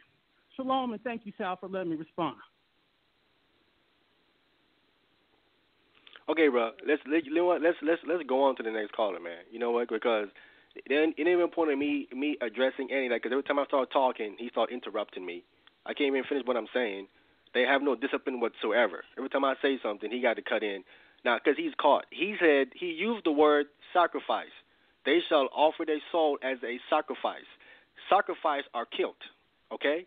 Then he come back and he said that you ain't got to die, and he used the word sacrifice, which means killed. He's lying on himself because, like I said, I can play the clip again, and he said to use the word sacrifice. All sacrifices were killed, okay? Now he's backtracking and trying to say that, no, they don't have to die. No, you use the word sacrifice, which tells you it means the person was put to death. You can backtrack all you want. Now I'm cherry picking their words. That's what I'm doing now. Because you know why? They do not understand the Old Testament. That's why you can catch them when they say certain things, because they don't understand it. And when you catch what they're saying, now they want to change what they're saying. The Torah says that you got to hold to your word. If you are a man stand on every word he says. That's what a man does, okay? He's trying to now backtrack on his words. You know why? Because he don't want to stand on the word that come out of his mouth. So if you won't believe what he said on that clip, you can't believe nothing to say after that, because you won't stand on what he said on that clip. You should come on here and say, you know what? I did say that. I said that. That was accurate what I said. But no, he want to lie and say, oh, I didn't mean that, or I didn't say that. Stop lying. Okay? Man, next caller, man. All right, family. Once again, that number to call in is 319-527-6239. We're going to the phone lines right about now. Let's go to yeah, I got a little cold. Let's go to 504-485. You're live in there. Yeah, how you doing, sir? How you doing, brother Ahmayan? That's how you say your name? Yes, brother. Ahmayan. Ahmayan. All right. Good show, my man. I just want to say, bro, in defense of you, that I wouldn't say that you saw in Discord, because the brother Morey, Yashuv the Danite, he's a non-Messianic. He just had a show on here the other day. And I'm not seeing a lot of our Messianic brothers, so-called Messianic brothers, up in arms about what he did, because it's all about what you do. So these brothers, and, I'm not, but certain brothers come on platforms and they tend to be disrespectful. So when brothers come back and refute what they're saying, it seems like people catch feelings. But if people can be respectful, I feel it wouldn't be any problems. But I just want to make a quick couple of statements, and I just want to I have one thing to what the earlier brother called in and said, whereas Yeshua can't be because it requires a female lamb. But if you would go to Numbers 2, and if the people would read that, you would see that that's Yeshua. Yeshua is basically all of the sacrifices. But when you ask him where is the need for a wine offering that correlates or that is symbolic with the blood, and it's all in Numbers 2. You read Matthew 26, and then you go back to Numbers 2. But as far as I hear the brothers, they say, nobody can die or be redeemed for another person. But it's kind of funny, because then they'll turn around and say Israel is suffering for Israel. But to the point where they say, can no man die for your sins? In Egypt, when the Most High smote all of the firstborn of Egypt, a lot of people don't know that he was going to smite all of the firstborn of the Israelites. If you go to, let me see, Numbers 3, it will explain that the Levites redeemed all of those children that were the firstborn out of Israel. So that right there kind of, I would say if they read Torah, I don't know why they would say that. And then they would say there's no sacrifice for intentional sins, which that's also false, because if you go to Leviticus 6, it tells you what to do when you do things intentionally. So, that's just what I wanted to say. Like I said, it's a good show, but, man, don't think you like showing discord, because you're not. You're actually just putting people in check. And like I say, shout out to the brother Morey, the Danite, brothers like Nasi Yashuvel, and peace. All right. Thank you for that, brother. I'm not really worried about Davon May's comment because, he's caught and he don't want to fess up to what he said. He's clearly his conscience is clearly bringing out things against his understanding that he thinks that he has, which he don't. Now, I've proven that there is human substitution. I don't call it human sacrifice because a sacrifice is something that's killed and it does not resurrect. It is a substitution. You can go take someone else's place, like Hamashiach did, and then you bear their burden on their sin, you die, and then you're resurrected again. So that's clearly. Moses offered himself because Moses understood that he was going to get resurrected again. He understood these things already. He understood when the Most High said, I'm the God of Abraham, Isaac, and Jacob, that Abraham, Isaac, and Jacob was going to come back, was going to be resurrected. So he understood all these different things. So if they want to see I'm sowing discord, it isn't me. It is the Most High. It is the Most High that's separating and wrecking up these things because they're not representing his Torah correctly. They're not doing that. And once I bring it out and show by their own words that they're the one not keeping the Torah, that they're the one misrepresenting the Torah and not upholding the word of God, now they want to get mad and it's Ahmayan's fault. So I'll leave it at that. We go to the next caller.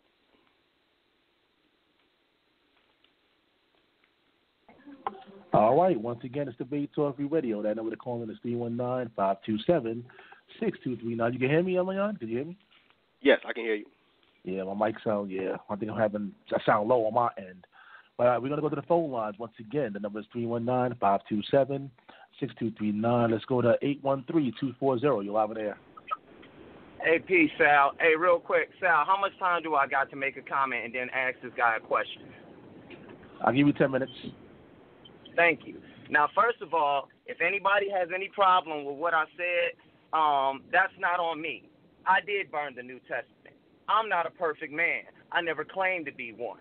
I'm proud of who I am, and I stand on what I read. And anything that I read, you guys can go back and you can look at it yourself. Now, as far as me and the Torah Knights are concerned, me and Judah Nazareth, we reconciled our differences, and we did it peacefully. And we decided that we were going to have an information war instead of destroying each and every one another all over these airwaves like that. So when you're going around taking clips and only playing partial clips of people and not letting the full thing be said out there, I got to question that. Now, according to what you just said to Davon Mays, you said in order to make your soul a sacrifice, you must be killed. But that's according to the mistranslations of the King James Version. Now, you're running all over the place in these words. My simple thing is this. Okay, according to Isaiah 53:5, it clearly tells you the chastisement of our peace was upon him. And we were, they were made, there was peace given to them because of the bruises and the iniquity that he went through. All right, I'm paraphrasing right now because I'm driving. Now, I'm going to ask you a question. Can you show me where Israel where peace was given to Israel during the time or after of Jesus or the so-called human substitution? Can you show me that? Now, let me continue on real quick. According to Psalms 141, it said we make our prayers a sacrifice. And that's what it said. We spread out our hands and we use our prayers as a sacrifice. That's what the Torah says. Psalms 141, Leviticus 26 says, pray to me when you're in the land of your enemies, and I will hear your prayer, and I will forgive you. When we read Deuteronomy, the 30th chapter, pray. This is how you pour your spirit out. Nowhere in the Torah can you find human sacrifice, and me and you had a debate on that. Now, let me say something real quick, Ahmayan. Since I met you, it's been nothing but discord with you. It's been nothing but discord, been nothing but trouble. You want to know why? Every time you come on Debate Talk to You Radio, you saying my name. You're saying my name. You're saying my name. You have had a chance not once, not twice, but 3 times to debate me. And what you do is you come on here and you play snippets. Anybody can go listen to me in Ahmayan's blood atonement debate. He got washed. Anybody can go listen to me in Ahmayan's Psalms 110 debate. He got washed. No matter what it is, this guy just tries to sow discord. Gideon, we spoke last night. I don't know what he was on there talking about no human sacrifice. A man wasn't sacrificed in the temple. It was a female lamb or a male goat. That's what it said had to be sacrificed in there. Not to mention flour, wine, money. All these things and incense can atone for your sins. And what you're doing is just, hey, if you want to play the audio, I tell everybody, go listen to the audio yourselves. What he's doing is just playing the audio and say, see, he don't know what he's talking about. But according to Isaiah 53 and 5, it said the chastisement of him brought peace to the nation. When was peace given to Israel in the New Testament? Pontius Pilate. Herod was king. They never addressed these things. They just insert Jesus in there. And then my second question for you to be is this. If you gave a lesson talking about the day begins at night, if the day begins at night, Ahmayan, when does the nighttime begin? Because you make the whole book a book of confusion. I'm confused. That's why I don't like talking to you anymore. I'm confused listening to you. You say there's human sacrifice. I show everybody that everywhere where the Christian family wanted to go for human sacrifice, that was judgment. There's a difference between judgment and sacrifice. Moses did not sacrifice himself. The Most High told him, no, he who has sinned against me shall die. And he killed those people for sinning against him if you just go continue and read the book of Numbers. So, man, I don't know what your deal is, but, man, I'm going to tell you live on air. Keep my name out your mouth, man, and I'm going to be like a man, and I'm going to sit here and wait and see what you got to say. Because just like you didn't answer any of Davon's questions, you're not going to answer any of mine. All you do is play insert Jesus here. I don't believe in Jesus. I don't have to believe in Jesus. And when I give a lesson, I don't even mention your name because your name is the furthest thing from my mind, bro. All you do is come on here and name drop. That's what females do. This is what Christianity is. Yeah, you can respond, Ahmayan. Address the questions. Address the questions I asked you. Anything that I say, I can stand on it. Anything anybody that heard me say something, I could stand on it. When I did my DNA, it traced me back to the Igbo people. So like I said, anything I got to say, let's stand on it. I'll stand on it. I ain't got no problem. I don't run from nobody. Deal with these verses. That's what this show's supposed to be about. Go ahead. Isaiah 53 and 5. Show me when peace was given to Israel during the time or after Jesus' death. Go ahead. Because Peter and them was still waiting on the restoration of the kingdom according to the book of Acts. Bro, when I start talking, please don't interrupt me. All right? Please don't interrupt me. I didn't interrupt you. Okay? The first thing you said was, all the time you knew me, there was discord. I have on my channel audio, you calling me your boy, and you said you love me. It's recorded on audio, showing you was a liar. We have not always had discord. You a liar, man. Brother. Stop. See, there you go again. Answer the question. I'm done, bro. You won't even answer Sal, the question. Sal, this guy don't respect me. I give him the respect to let him talk. I didn't interrupt him. When I start talking, there he go interrupting me. Sal, next caller. I'm done with you, bro. Listen, let me be clear, Chris Harris. Let me be clear with you, bro. You can't beat me. Let's be clear. You can't beat me. I can call your name whenever I want to. You can't beat me. You call me up my name twice, and it's on the audio, okay? Those are fighting words, okay? You would not dare say that in my face. Let's be clear, all right? You think you tough? You ain't tough, bro. You called me out my name twice, okay? Not me. I gave you the respect as a man to let you talk, bro. When I start talking, you go cut me off. You ain't giving me no respect, all right? And you on here lying. I have the audio that you said you love me and that we was boys. So how is it possible that we always had discord since we said we've been knowing each other? That's a lie. Someone that you have discord with from the beginning, you would never tell them that you love them, or you say that you're their boy. So stop lying, bro. You're just exposed. That's all it is. I exposed you for what you really are. Whoever wants to believe in you or follow you, they can if they want to. But the proof is out there that you are a liar. All right? Facts. Next caller. Our wife family, once again, that number to call in is 319-527-6239. Topic of this discussion, Isaiah 53, straighten, setting the record straighter, and straight as can be. Like I mentioned earlier, a couple brothers, Chris Harris, Devon Mays, they did lessons on this topic already. So I encourage everybody to go back and check out all the content from everybody, even Ahmayan, and take down your notes as usual, and hopefully you get some understanding. Check out the programs. If you missed any part of the show, as far as Isaiah 53, make sure you go back in the archives and go check it out.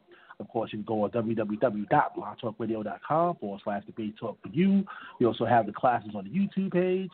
Like I said, a couple brothers addressed this topic, Isaiah 53. Make sure you go back and check out the content. Let's go to 770-896. You're live there.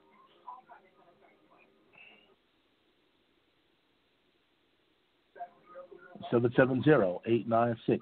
Can you hear me? Hey, what's up, Debate Talk for you? What's up, Sal? What's up, Ahmayan? This is Brother Josh, and guess what, everybody? I'm calling in from my own number because, for whatever reason, it's letting me do it again. By the way, Sal, I got two questions for you, Sal. First, what's the title of this show again, and how much time do I have to respond to what Ahmayan said about what he wanted me to present to him? Those are my two questions for you first, Al. The title is Isaiah 53, straighten, setting the record straight as can be. I'll give you 10 minutes. Okay, so it don't say nothing about no Esau or Edom in that title. I'm not mistaken, right? It ain't got nothing to do with that, right? Just Isaiah 53, right? Right. Okay. Now, the reason why I'm saying this is because, I'm listening to the class from the beginning, because that's what I do. And I was feeling a lot of stuff that Ahmayan was saying. And then when Devon Mays called in, he was saying some stuff that I didn't agree with from the scriptures. But he did make a point about the direction this show kind of went in. Now, if it wasn't for him putting me out there and trying to take the time to try to, get at me on something completely unrelated to the title, I wouldn't have even thought that was the case. But, yes, that is the case because, like what Devon Mays said, I agree with him. This brother is trying to take the opportunity to try to drop everybody's name out there to boost himself up, even people who ain't got nothing to do with the topic he's talking about. He could have did this some other time. So I'm going to call in, and I'm going to ask him a question because he said two things that are not coinciding with the Tanakh. Now, if this brother refuses to acknowledge that he was wrong or being deceitful, then everything he's been saying about Chris Harris and Devon Mays not being true to what the Tanakh saying goes flying out the window because then that would make him just like them. So I don't want to hear no excuses when we deal with this topic. Don't back off. Don't cut me off because I'm not going to be disrespectful. So let's go to Genesis 25 and 25, and I'm going to read this verse, and I'm going to ask Ahmayan simple, quiet, civilized questions, and let's see if the brother practices what he preached. Because he's been trashing the Torah night and the Tanakh onlys all night long saying they ain't true to the Tanakh and they misrepresent the Tanakh and they don't know it. So let's see if this brother is a man of his own principles. Let's just put that to the test. This is Genesis 25 and 25. It says, talking about Jacob and Esau's birth, it says, and the first came out all over like in hairy garments, and they called his name Esau. Now, we can already say that Esau's birth has two things associated with it, the color red and a hairy garment. Now, my first question to you, Ahmayan, is how is the color red like a hairy garment? Okay, see, again, I want to first address what you said first of all, because you said that when I called you out, it had nothing to do with the topic, is what you said. I would like an answer to my question about. I don't want to deal with that. I want the question of Josh. How I ain't got number 10 minutes. If you don't stop talking, you cannot mute me. I'm asking a question. If you don't stop, mute him then. But all right, when he was talking, he has 10 minutes though. He has 10 minutes for that. No, but I'm saying that when he was talking, I ain't said nothing. Okay? He made statements about me to see if I'm true, and how that he brought up how that me calling him out have nothing to do with the lesson. Okay? So I got to address everything that he said before I even get to his questions, because he's putting stuff out there that he don't want me to address. I'm going to address everything that he said. Okay? First of all, he put the challenge out. He says, I played the clip for you as well. He says, I didn't call your name, though. I didn't call you specifically, though. Sal, I just said any.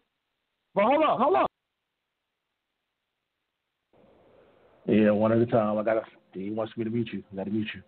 No, mute him. Yeah, mute him because when I called up on his show and I was talking, that brother told Sal to mute me. As a matter of fact, when he was on the show, he told me, I want you to break down Amos chapter 12. And when I started it, all I said was, before I begin, the brother told Sal, I don't want to talk to him no more. I didn't get to say nothing at all. Okay? That's how he rolled. All right? Now, he put the challenge out there and said, because he was talking about the One West brothers, and I said, I come out of the One West. Okay? I come out of One West. He said, any One West brother, if they can show me a source, he says, where it says Esau name means wasted away. He put the challenge out there, not me. I am addressing his challenge. I don't have to wait a particular time to address any challenge. I can address it at any time I'm ready to, okay? So don't try to make it seem like I got to wait. I don't have to wait. You put it out there, and I answered it, okay? It's as simple as that. Let me get to your question now. Genesis 25, verse 25. And the first came out red all over like a hairy garment, and they call his name Esau. He says, so how is this red like a hairy garment? Okay? The red, it says, was all over like a hairy garment. Like on a garment that's hairy, how hair is all over the garment, that's how the red was on this child. All over. That should answer your question. Bring him on back now, Sal. All right, I'm bringing him back in. Go ahead, Josh. Okay. Fine. You answered the question. You gave an answer. But look what it said again. Now I'm going to break it down again. It said the first came out red all over like an hairy garment, and they called his name Esau. Now we both know that Hebrew Israelites named their children based off of how they look when they born, something they did when they were born, or something they expected them to do when they got older. Now, correct me if I'm wrong, but did you not say that Esau was not born hairy, but he became hairy when he got older? Did you or did you not say that? Yes or no? I said that. Can you show me in the scriptures where it says that Esau at some point in his life just got hairy? No problem. 1 second. Now, I want to make sure you understand the question. Make sure you understand the question. That he was born with, just a regular amount of hair that a man has or a baby has, and then one day when he got older, he just grew a lot of hair. You're going to show that. That's what I'm asking. What, Josh, it doesn't say here that the baby came out hairy. It doesn't say that here. Okay. I'm just asking. Okay, so if the baby didn't come out hairy, that means then he got the hair later. That's just common sense. Okay, that's the presumption. Now, okay, here's another question. No, not a presumption. That's common sense. No, I mean for the sake of argument. For the sake of argument, that's the presumption. That's what I'm saying. For the sake of argument. Now, here's another question. Did you asked earlier? You said, why did they call him Edom if he was not red? My question to you is, why did they call Esau Edom? How did he get the name Edom? I'll read it. Okay.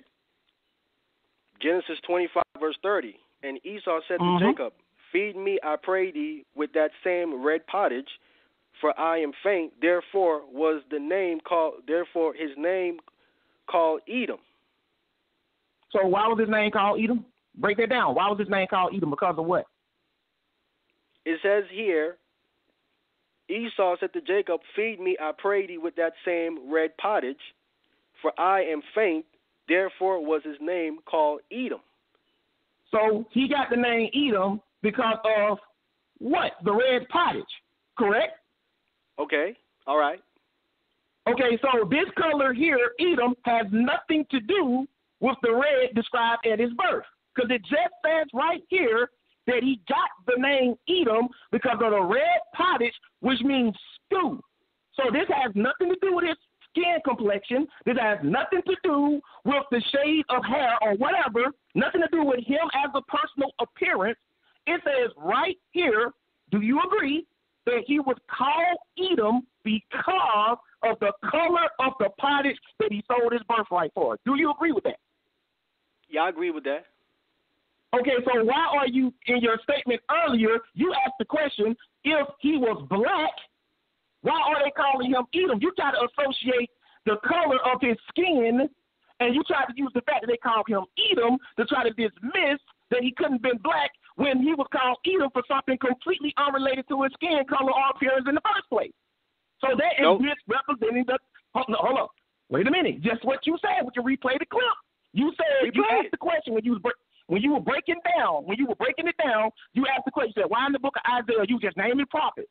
You said, "Why in the book of Isaiah were they still calling him Edom if he was black?" That's the question you put out there. But that's a misleading question because he was not called Edom because of how he looked anyway. That would be like you calling me red, because that's what Edom means. That would be like you calling Brother Josh red because I wore a red shirt one day, and then we're having an argument over whether Josh was red of complexion or red of skin, and you go and tell people, well, why y'all think they call Josh red? But everybody know that I originally got that name red from a shirt I wore, not because of how I look. So what you are doing, whether you realize it or not, is you are confusing the red color associated with his birth with the red he was called for something that he sold his birthright for. That's what's going on. But let me show you something else. Do you ascribe to the book of Josephus? Do you ascribe to the book of Josephus? Certain things, yeah. That's the question. Okay, certain things. Now, you said earlier in the Jewish encyclopedias, they be lying about what Esau means and stuff like that. You know, the so-called white man. But you don't got a problem going to the so-called white man's Strong's Exalted Concordance to look up the meaning of the words, which you've been doing all night. But when it comes to certain things, now you can't trust the white man. That's hypocrisy. But let me show you something in Josephus, because now you're going to have to get rid of Josephus because look what he says right here. This is Antiquities 1.18.1, paragraph 257 and 258. Let me get the source again. Antiquities 1.18.1, paragraph 257 and 258. It's describing the birth of Esau and Jacob. Look what it says. I'm going to start at 258. Accordingly, she in a little time, as God had foretold, bore twins, the elder of whom from his head to his feet was very rough and hairy. So Josephus understood Esau to be born rough and hairy. So I guess Josephus messed it up too, because according to you, he didn't get hairy until later on in life. But according to Josephus, he was born rough and hairy. But let me show you something else. Look what he says. But the younger took hold of his heel as they were in birth. Now the father loved the elder, who was called Esau. Listen to this. A name agreeable to his roughness. For the Hebrews called such a hairy roughness Esau or Seir. And you know, Seir was one of the locations where Esau lived. It was named after his roughness. The color red, meaning Edom red, they have nothing to do with his physical appearance. He was called Edom because of the color of some stew that he sold his birthright for. But he was called Esau because when he was born, he came out covered with red hair. That's why I say he. All right, my brother, 10 minutes is up, man. Apologize, 10 minutes is up. Ahmayan, go ahead. You want to respond? Okay. Now, you heard that rhetoric that he was saying just now, that misunderstanding. Now, let me explain how he don't understand what he's reading. He talks about how I have no problem with going to the white man when it comes to some definition. What I said was clearly that when they go off from the scriptures, when their definition, what they're saying, don't line up with the Bible, you got to throw that out, okay? It must line up with the Bible. I asked Josh earlier, I says, did he come out hairy? He said no. He said he didn't come out hairy. If he didn't come out hairy, why would you call him something he didn't come out? Okay? He ain't making no sense. It says his name, listen, his name is called Esau. He wanted me to go to verse 30 and says, well, his name is called Edom. So now he's pointing out, oh, he has two names. He has Esau and he has Edom. He would want you to believe that the latter name he was called Edom was actually his name. And the first name Esau was actually talking about hairy. If that's the case, show me where the baby came out hairy. I asked him, come out hairy. He said no, the baby ain't come out hairy. Why would you name him hairy when he didn't come out hairy? He got that later. That's facts. If he didn't come out hairy, he got his hair later. Okay? Josephus is definitely wrong. Here's why. The first difference he pointed out was that the hair was the first difference between both of them. Second difference is that nowhere in Genesis is Jacob called red. He can't show me a scripture where it says that Jacob was called red. None of it. So if Jacob isn't called red, okay, and I read with Moses where Moses was definitely a black man. Clearly he's a black man. I read in Acts 13:1 where they called the apostles Niger, a Latin word meaning black. They called them all black. That means Jacob was black and Esau was red. Second difference between them. That would make Josephus inaccurate. The only difference was not just the hair, it was also the color because he didn't come out hairy. Again, I asked Josh before he came on, I posed the question that said, show me where the baby came out hairy at. He can't show it. Why would you name him that then if he didn't come out like that? Okay? It don't make no sense. So that disproves what Josh is saying completely. It disproves Josephus. Josephus, again, is not always accurate. Let's be clear. Certain things he said is definitely inaccurate. Josh should know this. If he don't know this, then he needs to go find out. Okay? Because the Bible is the ultimate correcting tool. It's the ultimate measuring stick. Okay? Show me where Jacob was called red. If you can't show it to me, then Josephus is inaccurate because Jacob was black according to Exodus chapter 4 and according to Acts chapter 13. They were all nation of black people. That's my answer to him. You want me to respond or go to the next caller? Say again? I didn't hear you, Sal. Say it again. And I said you want him to respond or go to the next caller? What do you want to do? Have him respond. Okay, let me open up his mic. Good. Okay, first of all, I don't know if you misheard me or if you're being deliberately deceitful. I did not say that Esau did not come out hairy. And everybody who knows I teach, I've been teaching this for years, everybody knows I teach that Esau was born hairy, and that's why they named him Esau. So there's no way I'm going to try to get on here tonight and be like, he didn't come out hairy. I even got a class on YouTube titled Esau Was Not the White Man. And I break down that Esau was born hairy. So I did not say that. I said, you asked me to show you, said the first came out red all over like a hairy garment. What I'm showing you is that there are two things associated with Esau's birth. His actual birth name is Esau. His nickname was Edom. I did not say that he was born with two names or that he had the name Esau and the name Edom. I did not say that. You're misrepresenting. You're building a straw man argument. I didn't say any of that stuff you're projecting. What I said, let me explain what I'm saying. His name was Esau because when he was born, he was hairy. That's why they named him Esau. You said, but let me finish.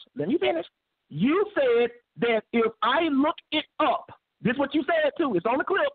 You said if I looked it up, first you said it's in the Bible. Then you said if I look it up in the Hebrew. That's what you said on the clip. We can play it back.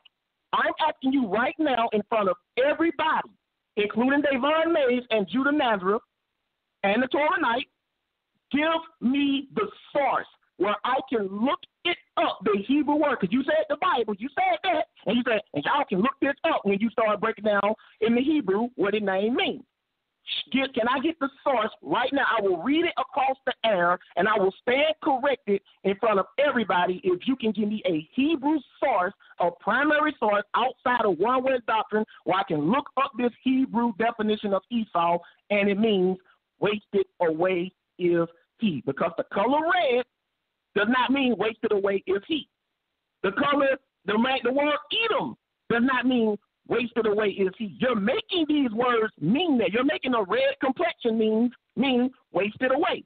That's not the definition of the word red in Genesis 25 and 25, and that's not the definition of the word Edom in the scriptures. They just all mean red. I want you to show me where it means wasted away is he. Don't read it into there, because what you're reading it to say is, and the first came out red or wasted away all over, because that's what you're making the color red mean. Fine, I have no problem with that. But what I want you to do, like you've been doing all night, you've been throwing out Hebrew words.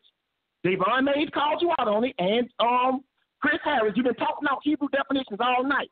So give us this Hebrew definition, this Hebrew word, this Hebrew source, where I can look up the word red in Genesis 25 and 25, which is at Moni, or the word Edom, and show me where it says wasted away or wasted away is he.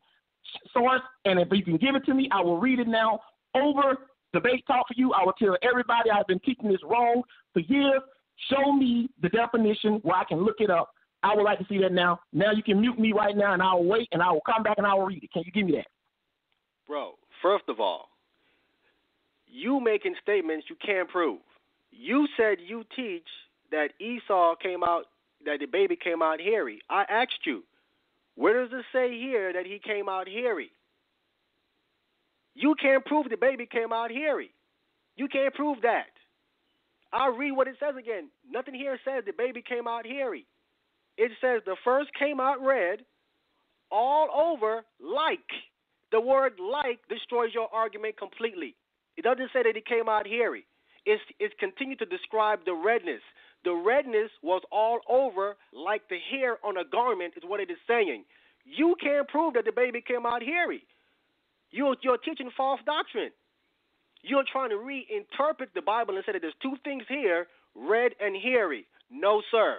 There's one thing here, red.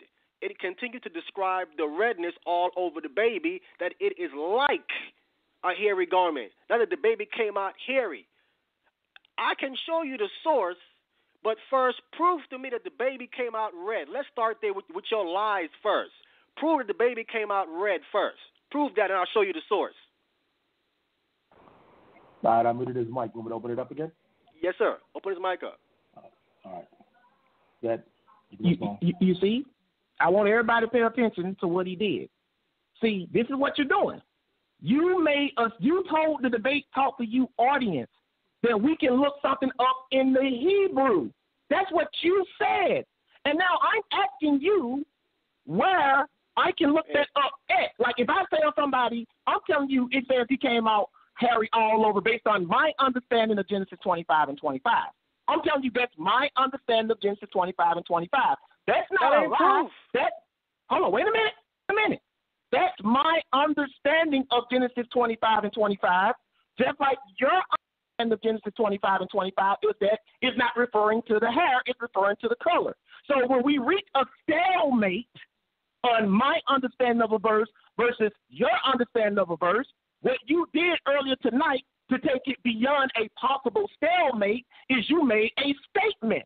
And your statement was, you can look this up in the Hebrew. So if me and you keep bumping heads back and forth about what the name Esau means, which you anticipated that might happen, you told everybody tonight, and it's on the record, you said you can look it up in the Hebrew. Now, I'm telling you that your understanding of Genesis 25 and 25 is not enough for me. But then you already gave a disclaimer earlier tonight saying, and if you don't believe that, you can look it up in the Hebrew. That's what you said. And I'm telling you, I don't believe that. So you need to stand by what you said I need to do if I don't believe that. You can't be like if your girlfriend or your wife accuse you of cheating on her. I'm just using it as an example. She's like, I think you cheated on me. And you're like, baby, I didn't cheat on you. If you don't believe me, you can call my boss. And I approve of you. I've been at work all day. And then she be like, okay, I'm going to call your boss. You be like, no, I don't want you to do that. That's what you're doing. Because you told the audience tonight that if we don't believe that, we can look it up in the Hebrew. I'm calling your bluff. I'm asking you where in the Hebrew, and you trying to renege and say, no, I ain't gonna tell you where you can look it up at until you answer my question. Bro, you the one telling me if I don't believe something, check this out. In other words, if my breakdown of Genesis 25 and 25 is not good enough for you, here's what you can do. That's what you said. And everybody listening tonight who's been listening from the beginning can testify that those were your exact words. So I'm trying to see if you're going to live by the same principles of the Torah that you are accusing Chris Harris, Judah Nazareth, and the Torah of being hypocrites about. Because the Torah also say, don't lie. So if I can find this in the Hebrew, because you told us we can. I ain't never told nobody Genesis 25 and 25 is how everybody gonna see it the way I'm telling you based on my understanding of Genesis 25 and 25 is talking about his hair. So if good enough for people, I took them to Josephus to give another historical view of what the name Esau means. That's what you do. And you did the same thing. Only difference is I actually showed my outside extra biblical evidence to show you why I believe it's referring to his hair. You gave us a claim too. You said, you can look it up in the Hebrew because the One West doctrine, and you notice, they tell you that's the Hebrew definition of the word. Don't they teach that, Ahmayan? Yes or no? Just answer yes or no. Do they or do they not teach that Esau in the Hebrew means wasted away is he? Do they or do they not teach that? Josh, you know what, Josh, you know what it is, bro? This right here is becoming a waste of time. It's becoming a waste of time. See, now you want to run. Okay, mute me, Sal. You running. Go ahead, mute me, Sal. This right here is becoming a waste of time. You know what I'm saying? Because here's why. He posted the challenge out there. He says, right, show him a source that says that Esau means wasted away. I said the source was the Bible. I answered his question. I said the source was the Bible.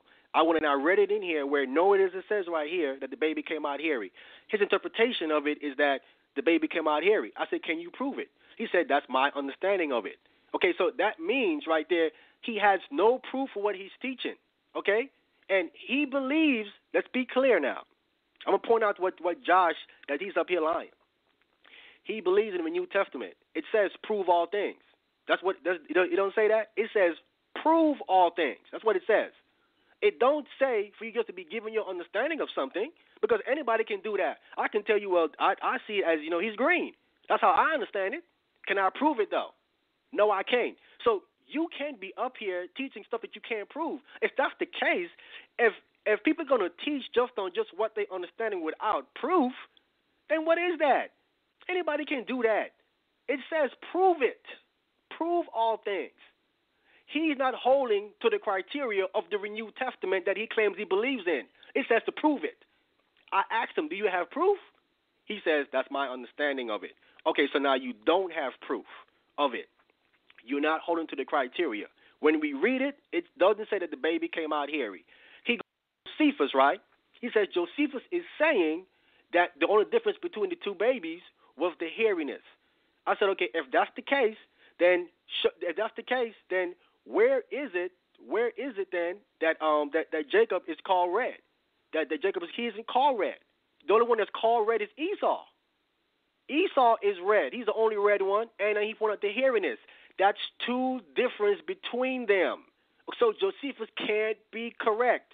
He can't be right because Jacob is not red. Neither is he hairy. So how can Josephus be correct? Now he's trying to say that how I am running. He said I'm running. But I didn't run from you. I answered your initial challenge was show the source. I pointed out the source of it being the Bible. Now the Bible is originally written in Hebrew. You can look up in the Hebrew. Now he's going to say now you can look into the Hebrew and find the Hebrew word. Let me get it. In the Hebrew word, he's talking nonsense. Okay? It comes from the root word ish-ash. Ish-ash means to waste away. That's the root of Esau's name. It means to waste away. So you go look that up. Okay? Again, Ash or Ish Ashwa goes back to the Hebrew, which means wasted away. That's the root of Esau's name. That's the Hebrew of his name. Now, we know that this box Hebrew in here is not the original Hebrew, okay? So you have to do a deep research of this man's name and find it, okay? But simply the Bible text itself is telling you, the text itself is telling you he came out red all over like a hairy garment. The only way a baby can come out like that is because he lacked pigmentation.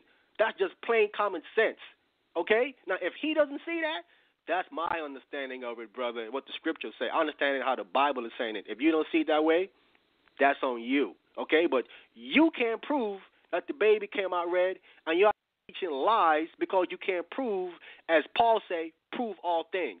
Do that. Next caller. White family, once again, that number is 319-527-6239. Let's go to the next caller. Let's go to 716-541. You're live on air. Thank you, Sal, for taking my call. And good show, brother. How you say your name? Ahmayan? Ahmayan. How do you? Ahmayan. You and Brother Josh is going to have to split the difference. You know what I mean? Because he is right. Generally, they name the children according to appearance or, maybe an event or something like that. And his name does mean hairy. It does not mean wasted away. And it's right there in the scripture. It says that one, he came out red all over, and it said like a hairy garment. That tells you right there what the name means. It says like a hairy garment. And you are absolutely right. He was born without pigmentation. They will not say it, but I'm going to say it. Esau was an albino. Now, in the book of Leviticus, albinos are clean leopards, but he was an albino. It says very red. And if you look at an albino, they're very hairy. Whole body covered with hair. Face, arms, everything. He had no pigmentation. You are absolutely right. But his name means. Okay, sister, my only point for Genesis 25 is that when he used the word like is describing something. Like a hairy garment, the word like is shows you that it's a continuation of a description of something that was said before it. If I said you are like, I'm describing you are like something. I'm not saying that you are exactly that, because I'm comparing that to something else. It's a comparison that's happening here in Genesis 25. I'm comparing the color being all over like a garment that has hair all over. It's a comparison. I'm not saying that. Have you ever worn a hairy garment? Me, I haven't worn no hairy garment. Okay, so when it said like a hairy garment, it's telling you albinos are very red, no pigmentation, and their body is hairy like a hair. They got a hairy garment. I never wore one, and you said you never wore, but they have a hairy garment. Okay, well, sister, me personally, I've seen many albinos, and I've never seen an albino that's as hairy as a hairy garment. I've seen people that got fur coat on or chinchillas and different things on where the hair is all over. I've never seen an albino that have that much hair on them. I've never seen it. No, I see, that's what I'm saying. We can't go beyond all of that. We just stay with the scriptures to say, you know what I mean? Because we know that the Bible is written figuratively, literally, symbolic, and metaphor. We already know that. So I'm not trying to say that. Okay, I'm with you. I'm just saying I'm sticking to what the text says. You know what I'm saying? And nothing here definitively says that this baby came out hairy. A comparison that's being comparing to a hairy garment, but nothing is said. It doesn't say direct says that he came out hairy. Nothing says that there. But then I would have to ask you, why would it use that reference, and why it didn't say something else different? Why would it say like a hairy garment? It could have said anything. I can't tell you why. I can't tell you why I need to use another reference because, like I said, I'm not the one that wrote it. I'm just going by what is here. All I can go is by what's been left. If you call the word ethnothology, if you do the ethnothology, you will find out that he was an albino. And earlier you were talking about David. He was light-skinned. Okay, well, I don't agree with David. I don't agree with David being ruddy light-skinned. and fair. Those two words together is light-skinned. If you do the etymology of the word, but no, the earlier segment, oh my goodness, that was great, okay? Because, if they're going to jump out there and if they're going to say this and they're going to say that, then they should be called on it. Great. All right. I've been really enjoying that. Really enjoyed that. Thank you, sister. Thank you. All right, we have like maybe 25 minutes on the air, family. We have like 25 minutes on the air. Nobody else is press number 1. However, we do have a lot of people listening to the show. Again, if you have a question, all you got to do is dial number 1. If you're already on the phone line, just dial number 1. If you're listening on social media, then you got to dial that number, 319-527-6239. I got to check my email, see if I have any email questions for Ahmayan. Again, the number is 319-527-6239. Hold on 1 second. Let's go to 720-352. You're live in there. Shalom. I'm back. I'm going to clarify again my statements about the prayers being sacrifices. Chris actually cleared it up with Psalm 141, saying that when you put your hands up and pray to the Most High, it's like an incense sacrifice, which we know atones for sin. Numbers, if y'all want to go look that up, when Aaron had to put the incense on the burner to atone for Israel's sin when the plague broke out. I want to make some statements. 1 Samuel 1:15. But Hannah answered and said, "No, my Lord, I am a woman of sorrowful spirit. I have drunk neither wine or intoxicating drink, but have poured out my soul before the Lord." Now, you can't literally pour your soul out. We know the soul comes out the body at death. So this is clearly figurative speech. Job 30:16. And now my soul is poured out because of my plight. The days of affliction take hold of me. So you're pouring out your soul to the Most High. That's all this is saying. Psalm 42:4. When I remember these things, I pour out my soul within me. For I used to go with the multitude. I went with them to the house of God with the voice of joy and praise, with the multitude that kept the pilgrim feast. So we see this is simply talking about prayer. Now, I'm going to put some more questions out there. Since he tried to run earlier, he ran from Josh, he ran from Chris, and he's going to run again. No deceit in his mouth. I asked him, when did Elijah restore all things, as it says in Matthew 17:11? Because if he restored all things in Acts 1:6, the disciples wouldn't have been asking, when are you going to restore the kingdom? I asked him in Leviticus 5:6 concerning guilt offerings, which it says there in Isaiah, it's in Ashan. Is Jesus a female goat or a female lamb? In Galatians 3:13, it says he redeemed Israel from the curse of the law. But Revelation 22:3 says the curse has to be lifted in the future. So what exactly did he redeem them from? Luke 2:38 says, and she coming in the instant gave thanks likewise unto the Lord and spoke of him to all those who look for redemption in Jerusalem. So if they were redeemed, how? How was Paul putting people in prison? Because redemption means to be released, to be purchased, to be bought. How was Paul putting people in prison and killing people? And again, I showed in Exodus 32:30 correlates with Genesis 32:20 that Moses tried to appease Israel appease the Most High on behalf of Israel. So I'm not going to interrupt you. Let's see if he answers any of these questions. And like I said, if Matthew 17:11, Elijah didn't restore all things, and John the Baptist says he wasn't Elijah, then that means he had deceit in his mouth. I'm going to be quiet and see if he's going to answer the question or if he's going to run again. Thank you, Sal. Shalom.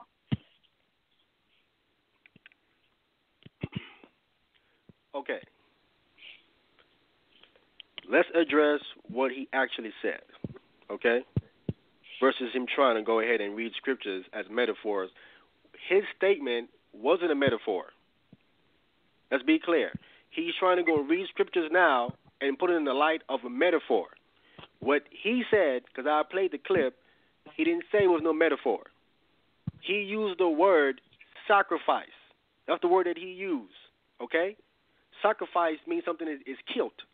He says, Israel shall offer their soul as a sacrifice, is what he said. He didn't say anything about Israel going to pour out their soul. That's not what you said. You didn't say that.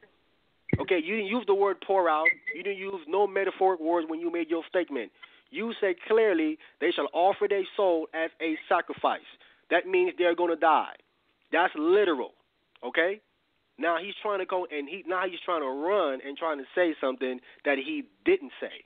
That's the first thing. That he don't want to address the facts of his own words of what he said literally. He don't want to address that. He want to run behind some metaphor. Second thing, you cannot pray away no sin. If that's the case, why do you have a whole temple service of animal sacrifice then? If you can just pray your sin away, what's the point of all these animals then? What's the point of all these animals for then? All that is useless. We see this is continuing even in Ezekiel, the 40th chapter, all the way down. We still say they're killing animals, but yet these guys are saying you can just pray, man, and that's it. You don't need to bring no animal. You just pray. Then what's the point of all these animals then? Well, they ain't making no sense. When David prayed for that baby when he committed murder and adultery, what happened to the baby? The baby still died. Showing you that doesn't work. Okay? According to them, prayer works. How come it didn't work when David tried it for that baby? It didn't work. Okay? So when you're talking about prayer, don't forgive sins. I don't know what you're talking about. All right? Dude was lost it. He went to earlier. This is what he said. He's claiming I'm running, please. How can I run from someone that don't know what they're talking about? They don't know Torah. They don't know the Old Testament. And worst of all, don't know the New Testament. I'm running from him? Can't be serious. He went here to St. John chapter 19, and this is what Javon, this dude is horrible. He ain't even answer no. Nah, brother, you horrible. The point is, you horrible. You've been exposed. That's the point that's going on. You horrible. You know what I'm saying? You just a liar. You've been exposed tonight. You said Joshua was king. That's a lie. Joshua was not no king. I played the clip. Okay? You can't refute that. That's your own words. I want Chris Harris, you big dummy, prove that Joshua is a king. Come in here chiming in, talking this nonsense. Prove that Joshua, the high priest, was a king. I know you can't prove it. But what you were saying, though. Want me to open his mic so he can respond? Yeah, open his mic, let him respond. This is a big dummy respond. Yeah, you can respond. Okay, hey, Sal. First of all, y'all hear in the audience how this guy gives a lesson every time, and he end up putting his own foot in his mouth. You didn't answer Josh's question. You criticized him. You didn't answer Davon May's question. You haven't answered one question all night. All you do is try and find an out for all your scriptures because you don't know. Now, hold on. See, now you're talking. Let's go to the book of Zechariah. We're going to go to the book of Zechariah. Okay, prove it. We're going to go to the book of Zechariah. Okay. We're going to go to the book of Zechariah. Anybody that knows biblical history, the Kohens ruled Israel, and Joshua was given the crown. And we're going to prove that. Sal, can I respond after Chris? Yeah. All right. Hey, Davon, since we're on the phone together, I want you to read Zechariah chapter 4, because I'm walking into work right now.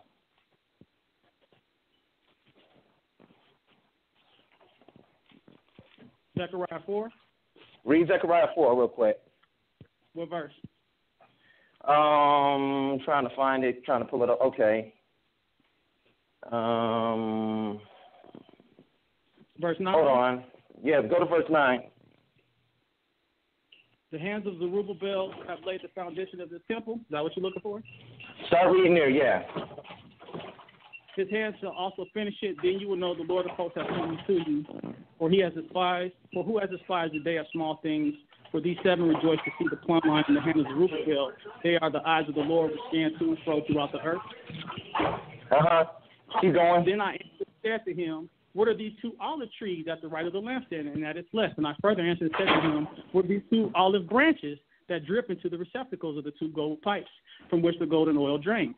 Then he answered me and said, do you not know what these are? I said, no, my Lord. He said, these are the 2 anointed ones, the 2 messiahs, who stand before the Lord of the whole earth, which is the house of David and the house of Levi, because those are always the 2 messiahs.